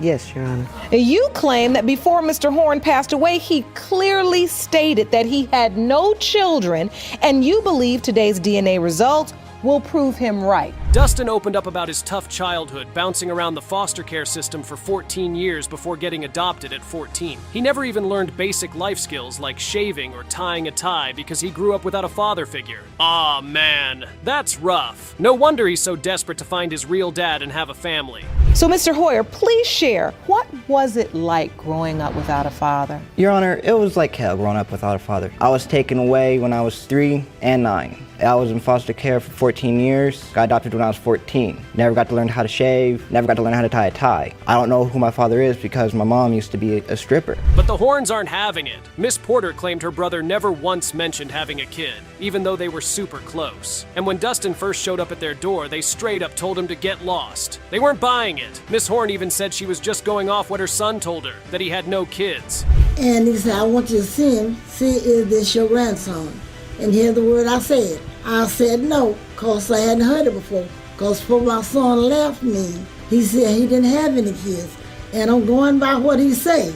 Had your son ever mentioned Mr. Hoyer or Miss Gentry? No, ma'am. Things really started to heat up when Miss Gentry revealed that she and James had actually been in a secret relationship, and that James had even seen Dustin once as a baby. Miss Porter angrily accused Miss Gentry of lying, saying she only showed up 2 weeks after James's funeral claiming he was the dad. My parents, they never accepted biracial relationships, never. So we kept it a secret. We were really in love. Had you planned to marry? Yes, we did, Your Honor. Did he feel like it would be an issue with his family? Somewhat. So, Miss Porter, do you feel like it would have been an issue? No. The judge tried to calm things down, but Miss Horn and Miss Gentry just kept going at it. Miss Horn insisted there was no way Dustin could be her grandson, while Miss Gentry fired back that the Horns had always rejected their interracial relationship. Talk about some deep-seated family drama. This was a sore spot that had been festering for years. When you had your son, was Mr. Horn there? Was he involved with your son? Yes, Mr. Horn seen my son one time. I left out of the relationship because I had all this controversy with my family. All right? Me and my baby. Well, because when he was born, the secret was out at that point, right? Yeah. Okay. When the judge showed the photos comparing Dustin and James, there was a glimmer of hope. Dustin said he could see the resemblance, especially in the smile and features, but the Horns just weren't convinced. Miss Porter was adamant that Dustin didn't look anything like her brother. And so you said there is another gentleman, so where was he and why didn't you reach out to him? I think he was locked up and I left it alone. Your Honor, it's sad this young man got to hear what we got to say, but when she told him anything about my brother, it was awful. She told him he was a crackhead. She told him he was a drunk. She told him he wasn't no good. Then the Horns started really laying into Miss Gentry, accusing her of all kinds of terrible things. They claimed she had told Dustin his dad was a crackhead and a drunk, and that they had shunned her when she first showed up, claiming Dustin was their kin. Miss Gentry tried to defend herself, but the Horns were having none of it. Yikes, this was getting ugly fast. Do you have any regrets that day for turning her away and saying this couldn't possibly be your son's child? He didn't have no kids. And the Undertaker man come to my house too and said, we can't find no evidence of his having no kids. And so your belief is, I just believe in what my son told me? Yes, ma'am. Finally, it was time for the big reveal. The DNA results were in, and the judge delivered the news. Is James Horn Dustin's long-lost dad, or is this mystery far from over? Let's find out, folks. That Mr. Horn is not likely your biological father. See, son, you shouldn't have done this. No, you shouldn't have done this. Excuse me. You should have been honest with me from the get-go. Ms. Gentry, I know you did not just tell him what he should not have done. All right, folks, get ready for some juicy drama. Today, we're diving into a paternity court episode that's got all the makings of a soap opera. A woman torn between two men, a baby with a questionable paternity, and a whole lot of tension. Let's see how this one plays out, shall we? Ms. Moody, you have petitioned the court for a DNA test to prove that the defendant is the father of your 2-year-old daughter, Raylan. You hope these results will save your family. Is that correct? Yes, Your Honor. Mr. Brackens, you say the plaintiff admitted to sleeping with another man, and your doubt is overwhelming. But if the DNA results shock you, you'd consider staying together. Is that correct? Yes, Your Honor. Miss Moody is desperate to prove that Brackens is the father of her little girl, Raylan. She's got a lot riding on these DNA results, and you can see the worry etched all over her face. Meanwhile, Brackens is clearly struggling with some serious doubts. He's been there for Raylan since day one, but the thought that she might not be his is eating him up inside. That Raylan is his daughter. Mr. Brackens, this is destroying your relationship? Yes, Your Honor. And so tell me about that. How is it affecting your relationship? I look at this little girl every day, Your Honor, and I've been there for her since day one. I was there cutting the umbilical cord and everything, and I've I broke my back, Your Honor. I built a foundation and this means the world to me. Turns out Miss Moody had a little fling on the side while Brackens was away. She admits to sleeping with another man for a few months, and that's where all the drama starts. Brackens is understandably upset, but he's willing to stick around if the DNA test proves Raylan is his. I can't tell no lies. I can't say I was perfect because I wasn't. I was still doing my own thing. Regardless that I had these strong feelings for him, he wasn't here, and I was lonely. I needed affection. I needed attention, physical affection and attention, not just a message that I'm receiving from somebody. I looked elsewhere for that. So, you slept with someone else? Yes, ma'am, I did. As the judge digs deeper, we learn that the other guy is actually someone Brackens knows from the neighborhood. Yikes! Talk about a tangled web. Brackens is clearly not thrilled about the idea of this other guy being Raylan's dad, and you can see the protective instinct kicking in. He's not about to let some random dude waltz in and claim his little girl. I continued to entertain this other man for several weeks. Mr. Brackens, did you have any idea this was going on? Your Honor, the whole time I was away, it felt like we were in a committed relationship. It felt like we was one-on-one together the whole time we were together. And I come back home and it was someone else and... Oh! Yeah. Miss Moody is a wreck, begging the judge to just let her prove that Brackens is the father. She's so convinced that Raylan is his, and you can tell she's desperate to save her family. Brackens, on the other hand, is trying to stay calm, but the doubt is written all over his face. He's been through this before, and he's not about to let his heart get broken again. Your Honor, I need to prove to him today because Mr. Brackens has been through this before and he's had his heart crushed. And I know, I have confidence so much that that she is his. I know she is. To me and so many other people, she looks just like him to me. And I hope it's not my feelings, my emotions getting in the way of that. The tension in the courtroom is palpable as the judge prepares to reveal the DNA results. You can practically feel the anticipation in the air. Both Moody and Brackens are on the edge of their seats, waiting with bated breath to find out the truth. This is the moment of truth, folks, and you can bet it's gonna be a doozy. Mr. Brackens, you are her father.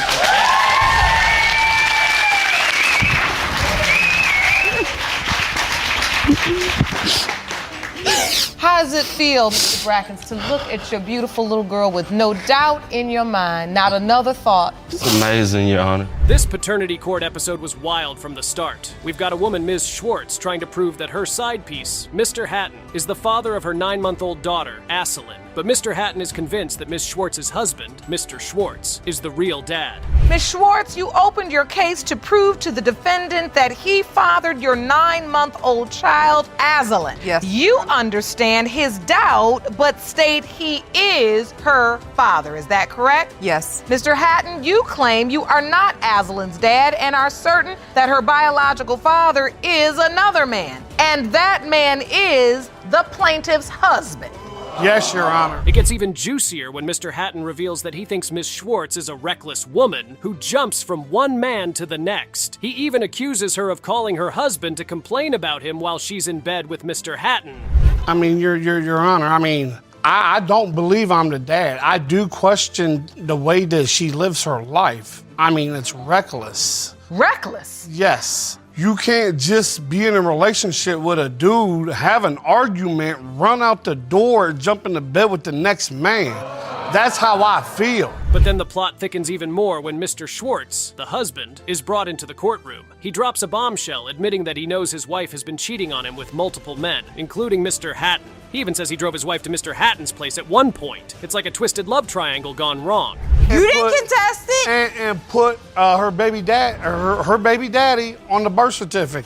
You didn't contest it? You weren't willing to go to the child support office, Then she wants me to play daddy. She wants me to play daddy. No. Wait, let's get this clear. So, Miss Schwartz, you gave Asselin Mr. Hatton's last name. And he didn't contest it? The judge tries to bring the focus back to the child, Asselin, but the parents just can't seem to let go of their personal drama. Ms. Schwartz even confesses to the polygraph test that she's been sexually involved with someone other than Mr. Hatton since their relationship began. You have concerns? Oh, I got a lot of concerns, like dating sites, her emails coming to my phone. And she had the audacity, the nerve to look at me when I asked her about it. She said, oh, that's just karma looking you in the face. Yep. What's that even mean? That don't even make no sense. It wasn't no down low. Oh, wait, how did you even find out she was on a dating site? Because because her email was linked to my phone. The judge is clearly fed up with the whole situation, but she's determined to get to the bottom of Aselin's paternity. We've heard all that we need to hear, and now it's time for the truth. When the DNA results are finally revealed, it's a bombshell. We've got a classic case of baby daddy drama on our hands. The biological father is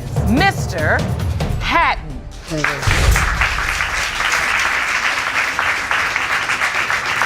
She is your daughter, Mr. Hatton. And I thank you, Your Honor.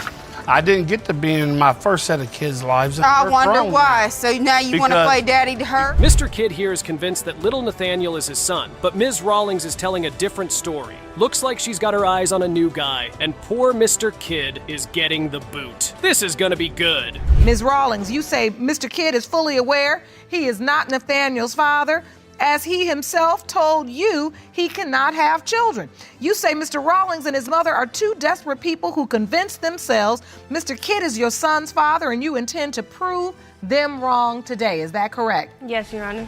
All right, let's break this down. Mr. Kidd claims that Ms. Rawlings told him he was the father, and he's got the letters to prove it. But Ms. Rawlings is saying that's not the case. She never actually told him he was the dad. Sounds like a classic case of miscommunication to me. These two have been playing a little game of cat and mouse, and it's about to get real messy. Okay, how it happened was we met through a mutual friend, and I didn't know anything about Mr. Kidd starting off. My mutual friend ended up leaving, and the situation that I was in, I didn't have anywhere to go. And that's how me and Mr. Kidd ended up. Now, Ms. Rawlings is saying that she was staying with Mr. Kidd for a while, but she was also seeing another guy on the side. Ooh, spicy. Looks like she was keeping her options open, and poor Mr. Kidd got caught in the crossfire. And get this, the other guy actually thinks Nathaniel might be his kid too. Prevent her from having future children, or that child could pass away. Okay, so Mr. Kidd, did you ever tell Ms. Rawlings you didn't believe you could have children? Yes, ma'am. I informed her of the situation because I'm typically in a long-term relationship. I've never had any kind of hiccups, any thinking that they might be pregnant, any slip-ups. No. You've never gotten anyone pregnant? No, ma'am. But wait, there's more. Mr. Kidd's mom, Ms. Jenkins, is convinced that Nathaniel is her grandchild. She's got the pictures to prove it, and she's been spending time with the little guy. Looks like she's already got a special bond with him. Somebody's not telling the whole truth here. So I contacted his friend who gave me Miss Rawlings' number. I called her and asked, we talked for a couple weeks, and I asked if I could see the baby, and she said yes. We were at a park. He was in a car or a stroller, and I said hey to her. I said, but you know what I'm here for, and I went straight to the baby. Picked him up, had said, hey, Sugarfoot, and he smiled, and we played, and it was honestly the best day of my life. And then the plot thickens even more. Mr. Kidd says he has a rare blood condition that could put Ms. Rawlings and the baby at risk if he got her pregnant. But the doctor is saying that's not necessarily the case. Looks like Mr. Kidd might have been trying to pull a fast one on Ms. Rawlings. Tisk, buddy, you can't fool the court. Ms. Rawlings, you began to let Ms. Jenkins have visitation with the baby. Me being me as a mother, and I wasn't able to grow up with my father. If Mr. Kidd can't see the moments that he's missing, at least his mom will be able to have them, and his family has some stories to tell. Now, Ms. Rawlings is saying that she actually gave Nathaniel to Ms. Jenkins for a while because she was going through some tough times. Wow, talk about a roller coaster. These two have been through it all, and it's not over yet. The judge is trying to get to the bottom of this, but it's like a tangled web of lies and deceit. Because of the fact that I had got a job that was paying $10 an hour, and I didn't have anybody to watch him. And at the same time, trying to figure out who's going to watch my child, and me not knowing how I'm going to be able to feed my child, how he's going to take his bath, I chose it to where... Looks like things are about to get heated. Ms. Jenkins is getting a little emotional, and Mr. Kidd is trying to defend himself. The judge is trying to keep the peace, but you can tell this is about to blow up. I bet the bailiff is on high alert just in case things get a little too intense in here. In your paperwork that suggested you had another medical issue which would prevent you from impregnating Ms. Rawlings. Is that true? Yes, ma'am. All right. Well, the court wanted to get down to the bottom of this particular situation because we were very concerned about this information and wanted to be accurate. It's the moment of truth. The judge is about to reveal the paternity test results, and the tension in the room is palpable. Everyone's holding their breath, waiting to see if Mr. Kidd is really the father. This is the moment we've all been waiting for, folks. Mr. Kidd, you are the father.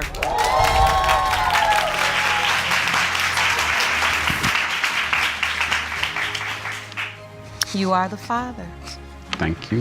And at least I am happy because me and him, we don't have a hate type relationship.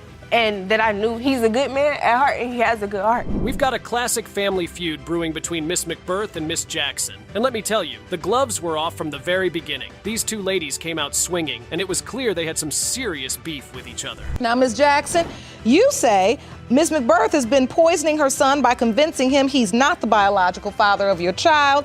You claim the timing does add up, and today's paternity test will prove you right. So, Ms. McBirth, why do you believe your son's not the father? This woman is trouble. She is trouble with a capital T.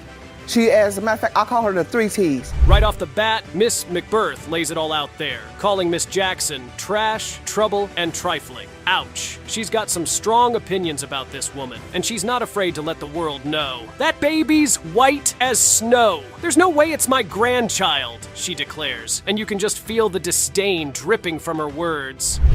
Force it. Yeah, you have. Don't sit up and act like you haven't. But the thing about her, she's trying to push that baby on. That ain't mine. I didn't sleep with her.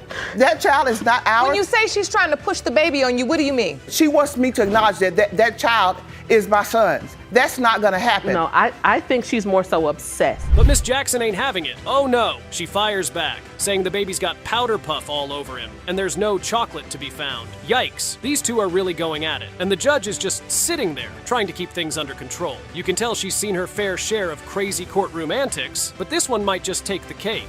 We've been trying to change the name a couple weeks ago, even we talked about it. He's two years. My son ain't said his no lie name's like not even that. on the Stop birth lying. certificate. Stop lying. Okay. Whose name is on the birth certificate? Do you know? Nobody's. Exactly, because he went. He was not there when he was born. Exactly. I could put anybody on there, but I didn't. Exactly. And then it gets even messier when Miss McBirth starts accusing Miss Jackson of being a side chick to her son, Mr. Hughes. Apparently, he's been in a relationship with another woman for 10 years, and Miss Jackson was just a little snack on the side. Ooh, it's heating up, y'all. Miss McBirth, I have to ask you, you're very tough on Miss Jackson. Do you have anything to say about your son's behavior? My son has, I know exactly what type of person he is. He just as trifling as she is. He's a handsome guy. He's my son. And I know what he do. But he's still, no matter what he do, he's still gonna be my son. But Mr. Hughes steps up to the plate, and he's not having any of it. He straight up tells the court that the baby ain't his, and he's not gonna acknowledge it as his son. Miss McBirth is backing him up, saying the baby looks nothing like their family, and she's just not having it. Maybe. That's my point. Mr. Hughes, what is your side of this? Please stand, sir. Step up to the podium. Do you believe you are Elijah's father? I just gave him the benefit of the doubt because I'm biracial. My father's white, you know. My father's a brown-haired, blue-eyed dude, so. How you know? He just gonna say that because, she gonna freak him after this.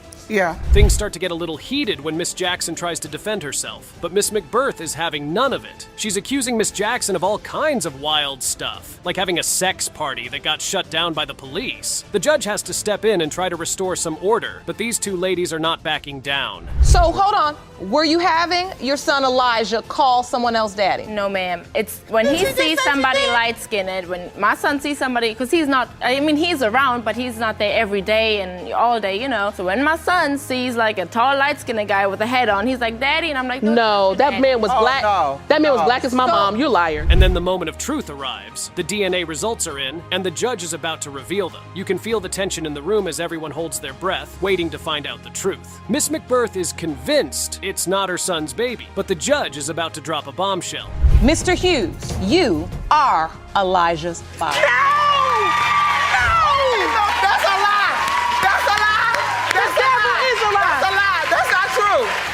You a lying trick. What did you do? I know that's a damn lie. I know that's a damn lie. I'm sick of that.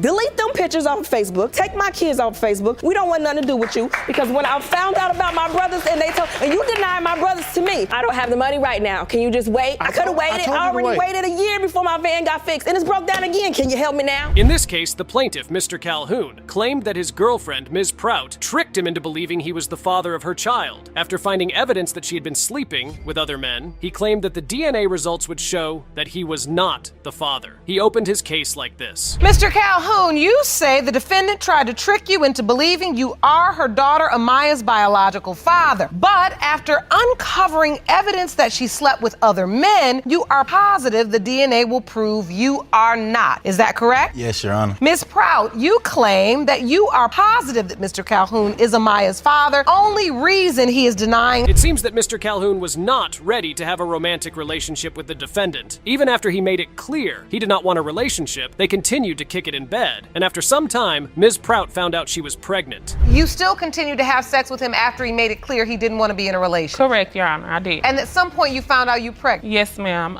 Me and a family member of his, we went to the store. I bought a pregnancy test, went back to his house, took the test. It was positive. The lines were fainted. The next day I told him and showed him the test, but we were both in disbelief. That's not true, Your Honor. Wow. Mr. Calhoun really didn't want anything serious with Ms. Prout. Blocking her on all social media is just very extreme. Mr. Calhoun told the judge that he believed she had taken fertility pills to get pregnant just because she wanted to be with him, but Ms. Prout claimed it was a lie by saying, she called me and said that she had took fertility medicine to get pregnant by me, and she got exactly what she wanted out of me. That's a bunch of bull. Oh, did you say that, Ms. Prout? No, Your Honor, that was not what was said. I did not take any fertility pills. Once I found out I was pregnant, let me tell you how crazy. This is the crazy part. I did not believe I was pregnant. I went to about 4 or 5 different emergency rooms. I mean, they were not using protection while kicking it in bed, so why doesn't she believe she is pregnant? Now, Ms. Prout had her calendar, showing the window of conception, which placed Mr. Calhoun as the father of the baby. When asked if he agreed with the dates, he said this. When you look at that window of conception, Mr. Calhoun, do you have any issue yes, ma'am. with the date? Yes, Your Honor. You don't believe you were intimate on there's July no issue with the dates, but I'm saying I feel like I have reason to believe that she was intimate with other dudes besides me during those dates. Really? How do you have reason to believe that? I have reason to believe that after a conversation that me and Miss Prout had on the phone, she told me. Now, it all makes sense. Mr. Calhoun was not the only man she was sleeping with at the time. Funny enough, Ms. Prout did not deny messing with another man. She claimed that she did sleep with someone else, but cut ties with the person before the window of conception. I was having sex with someone, but this was way before these 2 weeks. It was 2 weeks prior I had stopped messing with somebody else because I knew I was going to run into him at the parties. At the end of the day, he really denied my baby because he on child support. Period. Points.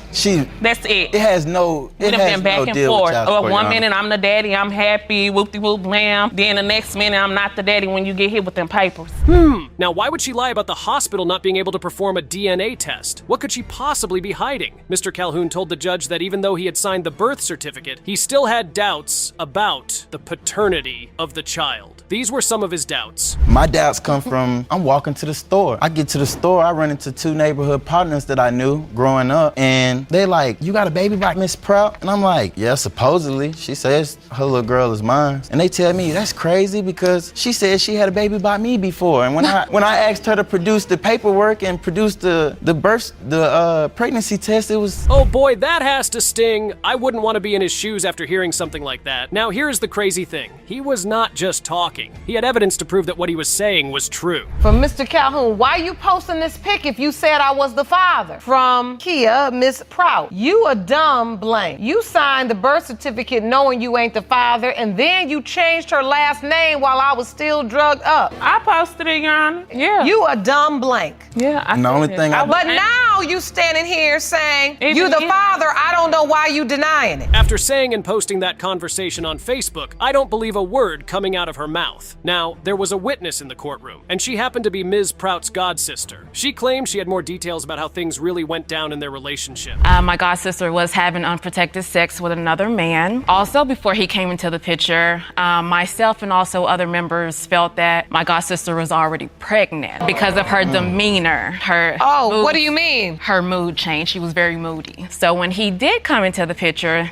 they had unprotected sex, of course. A week later, she took a pregnancy test. Wow. Now, that has to be one hell of a revelation. Anyway, there is only one way to find out the truth, and that is to reveal the DNA test. Without wasting any time, the judge revealed the results, and this was her verdict. Mr. Calhoun, you are the father. Wow, that's crazy.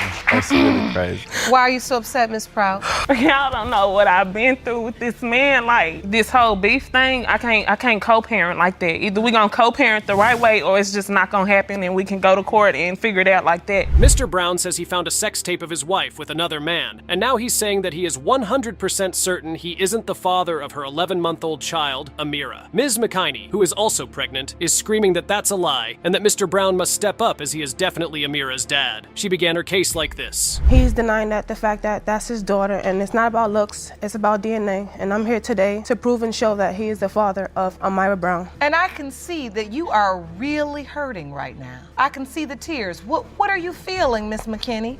Oh my goodness, she's just gorgeous.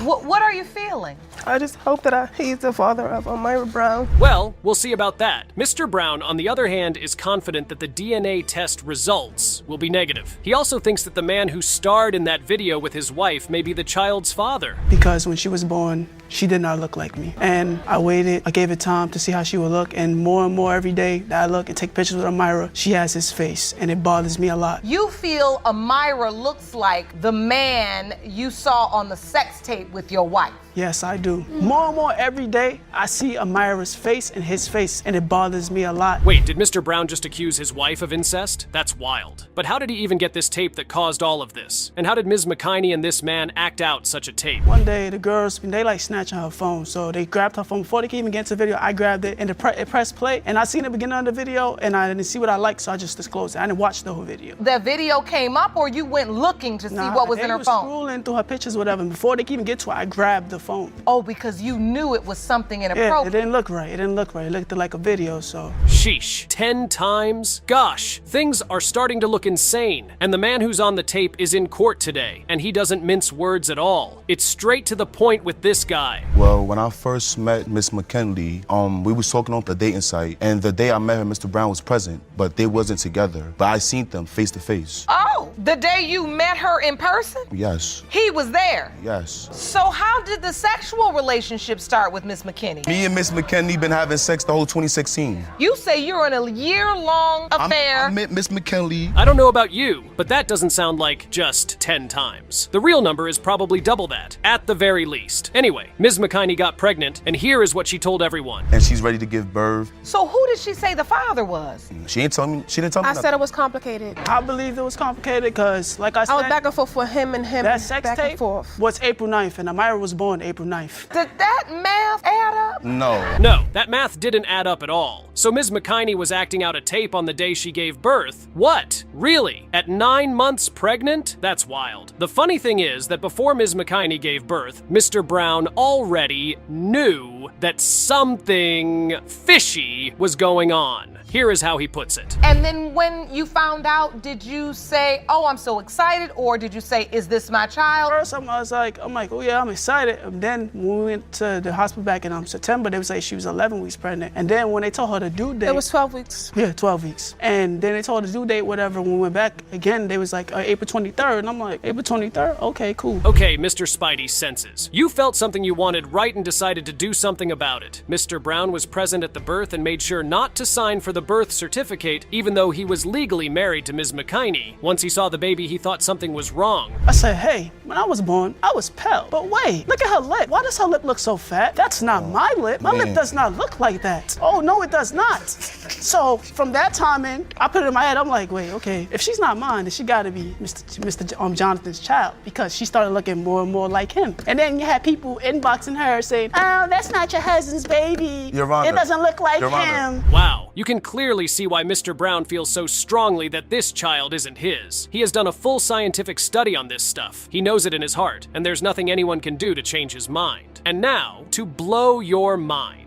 Guess what? And not only that, she's pregnant with my child now, so it's like you said now you're having another baby? Yeah, I may be the father, right? No, that's my child. But let me ask you, could you be the father? No. Oh, thank goodness. Okay. So, do you believe you are Amira's father? No, I do not. When's the last time you were intimate with Miss McKenzie? 2017 of April. That's a whole year before Amira was born. Right. Oh, so it's scientifically improbable that this other fellow is the father. Does that mean that Mr. Brown could end up being the father after everything? That would be crazy. Let's see what the DNA test has to say about this. Mr. Fowler, you are not the father. Thank you. I really appreciate you. Thank you. He's not the father, Mr. Brown. Okay. Mr. Brown, you are not the father.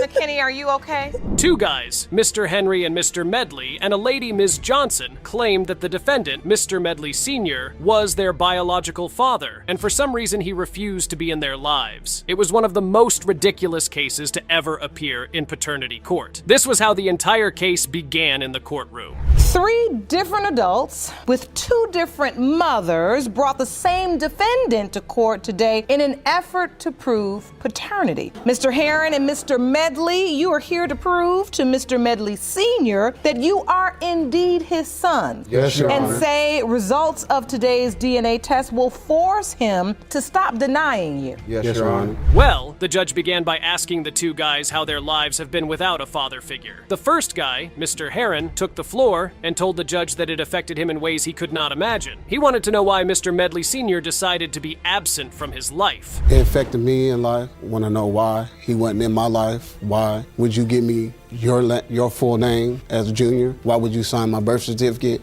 if you deny me as your child? It hurts me like all get out. So, Mr. Medley Sr., you submitted a whole list of doubts. Yes, Your Honor. Explain. When I met her when I was playing in a band, which was about maybe 3 blocks from where she lived.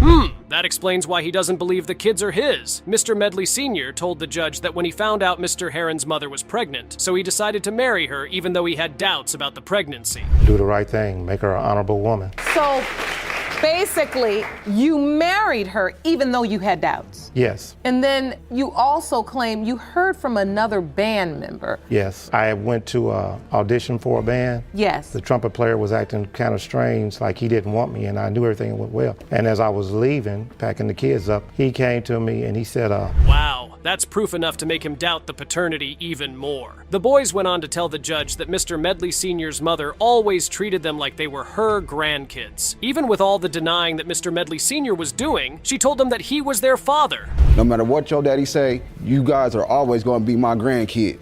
And that hurts me so much to hear this man sit here in this courtroom and lie to you like that. Look at me. Do I not look like you? Honestly. Spitting image, 100%. And you gonna sit up here and say that I'm not your son? I don't know. How you not know, man? You looking at yourself right here. Not the way I see. One thing is for sure, though. These kids are very upset with Mr. Medley Sr. They felt betrayed that he did not want to be in their lives. Seeing that the kids were hurt, the judge decided to reveal the DNA test results regarding the 2 boys. This was her verdict. You are the father. To the results for Victor Medley Jr. You are the father. So now you know. Yes, I do. Do you have anything to say to your sons? Well, I'm glad that the truth has come out, and I'm glad that they are. Well, Mr. Medley Sr. can't deny the boys any longer. They are both his kids. Moving on, Judge Lauren turned to the lady, Ms. Johnson, who also felt Mr. Medley Sr. was her father, and asked her about her childhood without a father. This was her response. I grew up in and out of foster care, but I had asked my mom, one day I was looking in my mirror when I was a teenager, and I didn't look like her anymore. And I'm like, I don't know who I'm looking at. The stranger that I'm looking at in the mirror, I need to know. So I was like, Mom, this is enough. I just need to know what's the name of my dad. So she told me his name was Victor Medley, but you are not to contact him while you are in my house. That has to be heartbreaking for Ms. Johnson. Hearing that shocking revelation from her mom, Ms. Johnson decided to go on a hunt to find out who Mr. Medley Sr. was. She found him on Facebook and decided to send him a message informing him of what her mother told her. You know, I had a conversation with my mom, and my mom told me that you are my dad. He said, oh, really? At first I told him my mom's name, and I asked him, did he know her? He said yes. When I told him that he was my dad, he was like, oh, really? Oh, my daughter, can you please send me your number and I'll give you a call? He was happy. So this was the first time I've ever heard about him denying me, because to me, he never denied me. Could Mr. Medley Sr. be trying to change his story? Because it sure looks like he has a new story to tell. After Ms. Johnson was done giving her statement, Mr. Medley Sr. told the judge that she was the one who requested to get a DNA test done, and he had never denied the fact that she was his daughter. Get to the point. Child support Get to the point. Child support took the check. I didn't have the money, so I didn't have it, and I'm not rich. And then she told me that she had been lied to before. Everybody lies. Take her off, lose her Your number, Honor, take her off my Facebook, take the That's kids not how I off remember Facebook. it. That's not how I remember it. That's That's how I remember. No, How do you I'm gonna remember tell you, it, ma'am? I'm going to tell you how it went. It went like this. I asked you. Ms. Johnson is pissed. All right. Anyway, after going back and forth with each other, Judge Lauren decided it was time to reveal the results and determine if Ms. Johnson was really Mr. Medley Sr.'s daughter. Mr. Medley Sr., you are not her father. Okay. Mr. Medley, what are you feeling now? I don't know. I thought she was my daughter. From the expression on his face, you could tell he was furious as hell. Mr. Streety claimed that he was furious when he found out that his ex-girlfriend had cheated on him with a man who worked at a haunted house. He was in court with the hopes of getting his name removed from the child's birth certificate. Mr. Streety, you say you got spooked when you found out that your ex-girlfriend, Ms. Johnson, cheated with a man she worked with at a haunted house. You have dragged the defendant into court today to prove that you are not her 13-month-old son, Zeandre's father, so you can remove your name from the birth certificate. Mr. Streety claims he was trying to do the right thing, and that is why he signed the certificate. Apparently, he signed the birth certificate for her other children, knowing fully that he was not the father. When the judge asked him why he did, he claimed he was foolish. Show you that. Wait, I want to be clear. You signed the birth certificate for a child you knew wasn't yours. Yes, Your Honor. I know how foolish that. And now Zeandre, you question if he's yours, and you signed his birth certificate too. Yes, ma'am. So how many children do you have between the two of you? One. You just have one? Allegedly. The other one you're on the birth certificate, but you're not the biological father, but you have two other children besides that. Moving on, the judge then asked him why he had doubts about the child he had with the defendant, Ms. Johnson. He told the judge he had an exhibit that would explain why he had doubt. When he approached the exhibit, this was the explanation he gave. Moved in together in or around April. This is her parents' house. This is one of their properties, okay? All of her bills automatically my responsibilities. No, they weren't. Hold He your got thoughts. his name. Hold your thoughts. Thank you. Here we go. We're moving through here. Amidst of all of that going on, I'm getting tired of being accused of things that I'm not doing, so I move out. Wow! Now that is some serious evidence right there. Judge Lauren then asked her if she could recall the events Mr. Streety was talking about. Guess what? She could! She claimed she recalled every single thing, but it all happened in a different month. Do you remember those instances? I do. Do you remember the man you were driving with? Yes, Your You Honor. were with another man. I was, but all that took place in October. I didn't meet the guy until October. No. She tells me that, Your Honor, and as far as she's concerned, she's gonna tell me that. And All so, right? Mr. As far as I'm concerned- Streety, I just want to make sure. Now, how do you know it's August? You just remember that was the date? No. Ms. Johnson has a lot of explaining to do, that's for sure. In trying to defend herself, Ms. Johnson claimed that she was not getting enough attention from Mr. Streety. She told the judge that he was always going to see his ex and her child, and that upset her.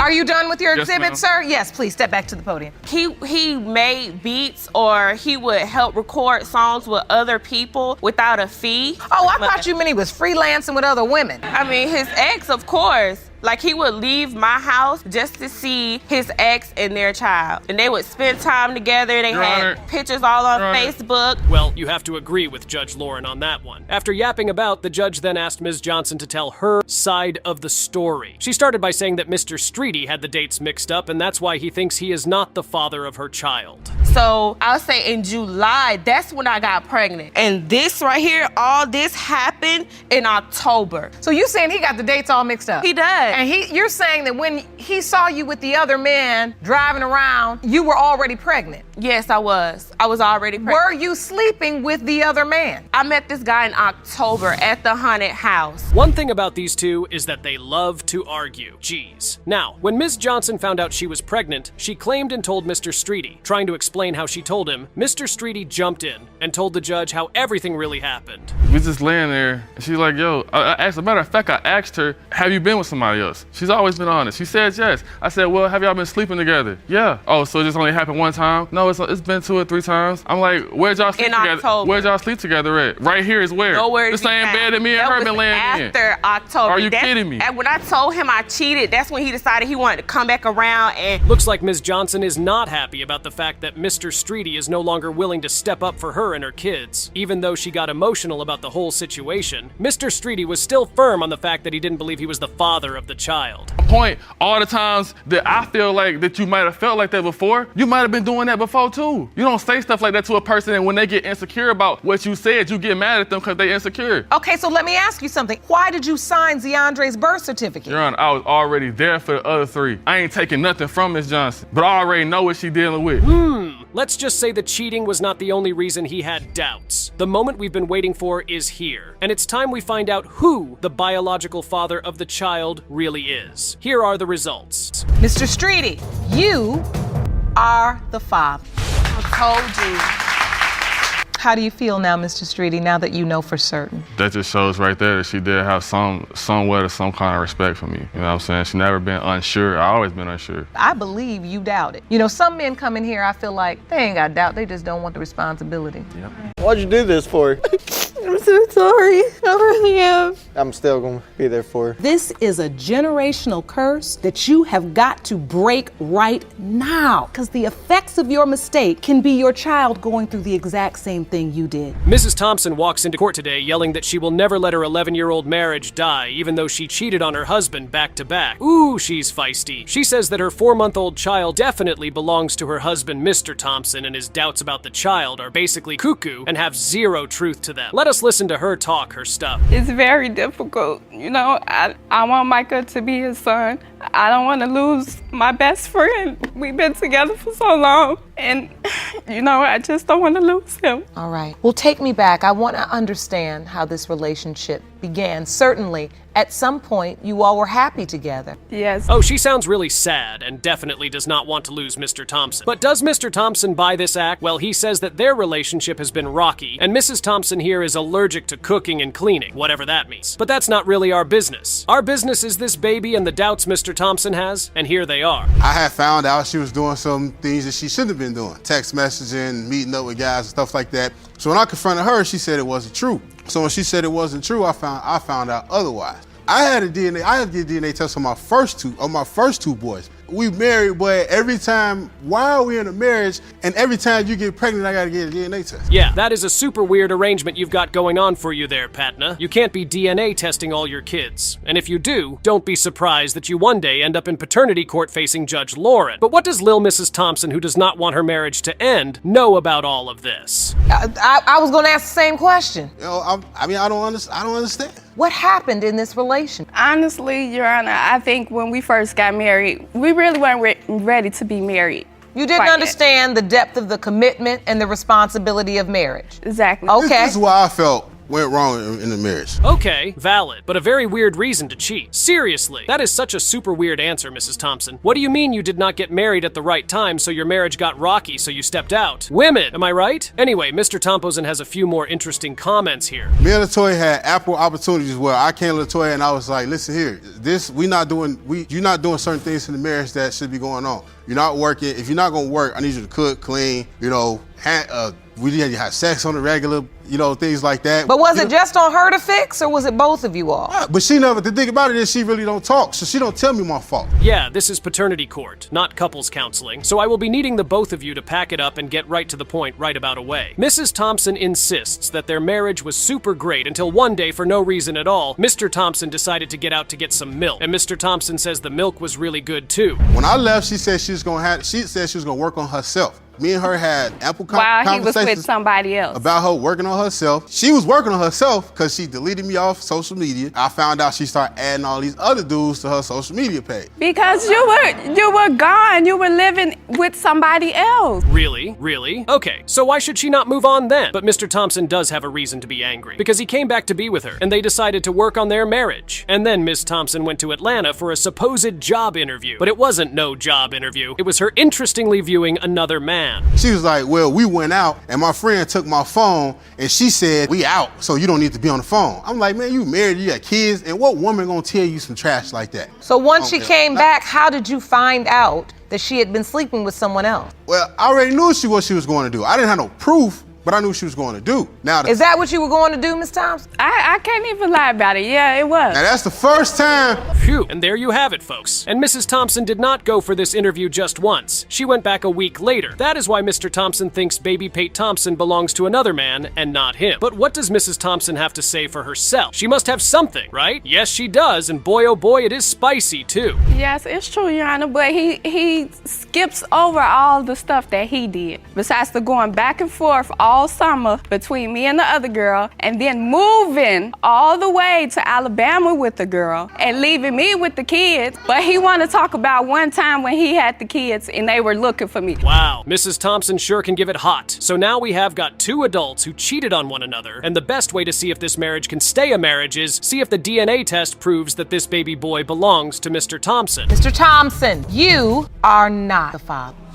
I know that's not what you wanted to hear. How are you feeling in this moment? I had already accepted the situation when I knew he wasn't, but it's to actually know he's not mad, it just hurts a little bit more. The other dude don't want nothing to do with him, but like I said, I can't let another child grow up without a father. Mr. Brown says found a sex tape of his wife with another man, and now he's saying that he is 100% certain he isn't the father of her 11-month-old child, Amira. Ms. McKenzie, who is also pregnant, is screaming that that's a lie and that Mr. Brown must step up as he is definitely Amira's dad. Here is how she puts it. Of your wife with another man, you now intend to prove he fathered Amira. We'll meet that man in a moment, but first, Ms. McKenzie, tell us why this court date is so important. He's denying the fact that that's his daughter, and it's not about looks, it's about DNA, and I'm here today to prove and show that he is the father of Amira Brown. Well, we'll see about that. Mr. Brown, on the other hand, has no doubts that the DNA test results will come back negative. He also thinks that the man who starred in that video with his wife may be the child's father. Because when she was born, she did not look like me. And I waited, I gave it time to see how she would look, and more every day that I look and take pictures with Amira,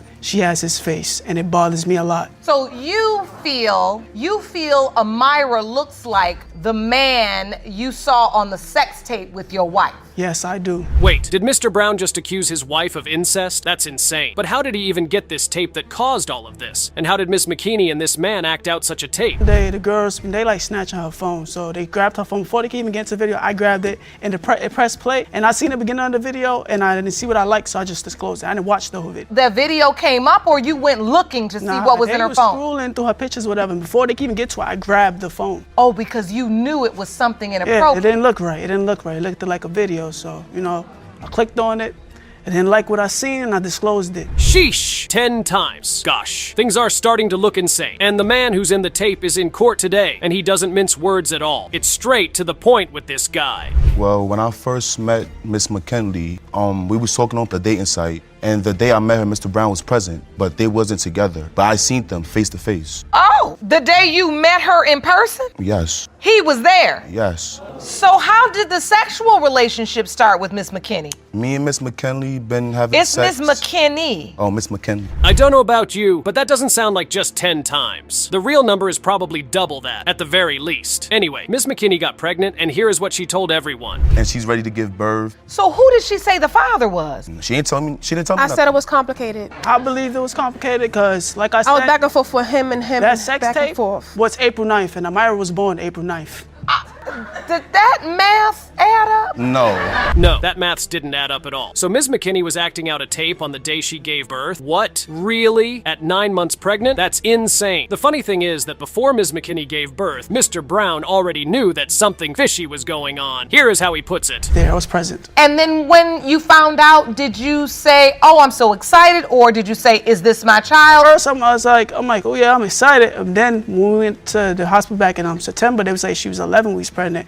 And then when they told her the due date, It was 12 weeks. Yeah, 12 weeks. 12 weeks pregnant, actually. Okay, Mr. Spidey Senses, you felt something you want right and decided to do something about it. Mr. Brown was present at the birth and made sure not to sign for the birth certificate even though he was legally married to Ms. McKenzie. Once he saw the baby, he thought something was wrong, and he explains how in this long, crazy long, almost schizophrenic rant. I said, hey, when I was born, I was pale. But wait, look at her lip. Why does her lip look so fat? That's not my lip. My lip does not look like that. Oh, no, it does not. So from that time in, I put it in my head, I'm like, wait, okay, if she's not mine, then she gotta be Mr. Jonathan's child, because she started looking more and more like him. Wow, you can clearly see why Mr. Brown feels so strongly that this child isn't his. He has done a full scientific study on this stuff. He knows it in his heart, and there's nothing anyone can do to change his mind. And now, to blow your mind, guess what? And not only that, she's pregnant with my child now, so it's like, You said now you're having another baby? I may be the father, right? No, that's my child. But let me ask you, could you be the father? No. Oh, thank goodness. Okay. So, do you believe you are Amira's father? No, I do not. When's the last time you were intimate with Miss McKenzie? 2017 of April. Oh, so it's scientifically improbable that this other fellow is the father. Does that mean that Mr. Brown could end up being the father after everything? That would be crazy. Let's see what the DNA test has to say about this. Mr. Fowler, you are not the father. Thank you. I really appreciate you. Thank you. He's not the father, Mr. Brown. Okay, I was like to say I apologize. Mr. Brown, you are not the father. Miss McKenzie, are you okay? What just happened? So neither man fathered Amira, so who is the father then? There's a third man in the mix? If there's a third man, why didn't Ms. McKenzie let us know? Well, there's nothing left for her to do but cry about her sorry fate. Jerome, help her. Jerome, help her. Jerome will help you up, Miss McKenzie, and I want you to sit in the chair. Someone call the medic, please. Mrs. Graves might have been fast and loose when she was younger, but today she wants her husband to step up and start acting like a father to her 19-year-old daughter. This is despite the fact that two other men could possibly be the girl's father. Here is how she puts it. I feel like he kind of punishing me and my daughter. You know, punishing you how? Like the way he treats it. You know, I mean, he's not the man that he should be for the family. What is he punishing you for? We had a DNA for my first daughter. It was 22 years ago, and he took care of her for a whole year. And I was always honest. I always told him there was for her as well. Okay, this is getting confusing. Let's recap. 22 years ago, Ms. Graves had a daughter, and it was proven that Mr. Baker isn't the father of her daughter. And now she says he's punishing her and her second daughter for that by claiming he isn't the second child's father, too. But Mr. Baker says he is just showing tough love. How exactly does he show this tough love? Here's how. Explain, how does he treat your daughter? Why are you saying, what is this tough love you're talking? He's saying tough love, but he cusses her. I mean, he's rude. Mr. Baker, why are you cursing a 19-year-old girl? What is this behavior? I mean, verbal words come out due to the fact that, you know, hey, she felt like I hurt her. So,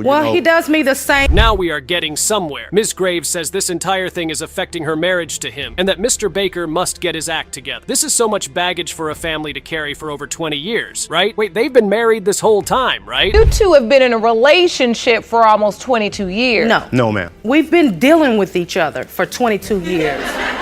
No, ma'am. Okay, I think that's what I meant, but Yeah. thank you for the clarification. Yes, ma'am. No, I appreciate that. But what I want to make clear is you were not married until later on. Yes, ma'am. Okay. It's making sense now. Ms. Graves says when she told Mr. Baker that, hey, this child might look like you, he started cursing her out and belittled her in front of all his family members. Mr. Baker, on the other hand, says no one ever told him the child could be his. And he has more allegations for Ms. Graves. I mean, you were with other guys at the time. I was with other people. So It didn't you just matter. can't just say You were a basically- possibility, so you should have said okay and went on with it. All But right, Mr. okay. We wouldn't be do here you today. Do you remember this instant when you were on and off? At some point, she came to you and said, I think Vanisha is your daughter. Do you remember that? I don't remember as far as like, you know, just saying. You don't remember basically- cussing me out in front of your mom? It kind of looks like Mr. Baker remembers, to be honest. But it's not a couple's case on paternity court if husband and wife don't start screaming at each other in court. Okay, but what about when she was 10? When she was 10. And okay. we were together, and she was calling you daddy. You told me that she was my father. You told me that she looked like you. Okay, similarity. I said that. Okay. I know I said that. Then. But I didn't say, so did you say that I was her father? I mean, you know, when you see a child and you look at a child, you look at him and you be like, okay, well. Yeah, she's right. But is Ms. Graves forgetting that she's the one who was sleeping with different men when she conceived her child? This is insane. But you kind of get where Ms. Graves is coming from when she says this. Mistake after mistake after mistake is led us here. I mean, we're separated right now. I went to my mom's house for 2 weeks just to clear my mind. I have terminal cancer. You know what I'm saying? He doesn't even know how to treat me with that. He's not compassionate. He cussed me out. You know, I'm doing chemo, and right before I do the chemo, we're arguing. Wow, this is one nutty family. Mr. Baker may have some legitimate grievances, but he's going about them in probably the wrongest way possible. It really doesn't look like this marriage is going to stand the test of time. Anyway, Judge Lauren gives Mr. Baker a good talking to for his behavior. You married this woman 4 years ago Yes, after ma'am. 22 years of on and off involvement. Yes. Now she's dealing with a very serious medical situation. Yes, Your Honor. Surely you understand I do. I mean, I really that do. arguing and getting her upset doesn't do anything for her health, for her care. You understand that, Yes. right? Yeah, Mr. Baker may have a point, but right now he's getting on all our nerves, not just Judge Lawrence. Now let's get into Mr. Baker's doubts. Why doesn't he think Venetia here is his kid? Same time, the timing, it could match up and it could not match up. The two other men, how did you find out about these I mean, two she other told me about them. Miss Graves told me about them. What did she tell you? She said that it could be a possibility that two other guys that she's involved with could be the father of Miss Curl. And I was like, And so, Ms. Graves, you did admit to him that there were two other potential fathers. Yes, ma'am. So Ms. Graves here is kind of playing the victim. She's asking so much of Mr. Baker while asking little or nothing from the other men who might be her kid's father. That's just not how it works. Here is why Ms. Graves thinks her daughter is Mr. Baker's. It was because of the conception and then the resemblance. You know, when she was 10 years old, we got back into a relationship. At that time, he started seeing things. Look at her eyes, look at her nose, look at her, you know, it was always her walk, the way she walked, and all of that. It was always something. These guys clearly have some deep-rooted issues they have to work through, and one way to do that is by getting them the DNA test results they desperately need. And here is what that test result says. Mr. Baker, you are not her father. you're my daughter no matter what. Okay. I'm sorry. I'm sorry, y'all.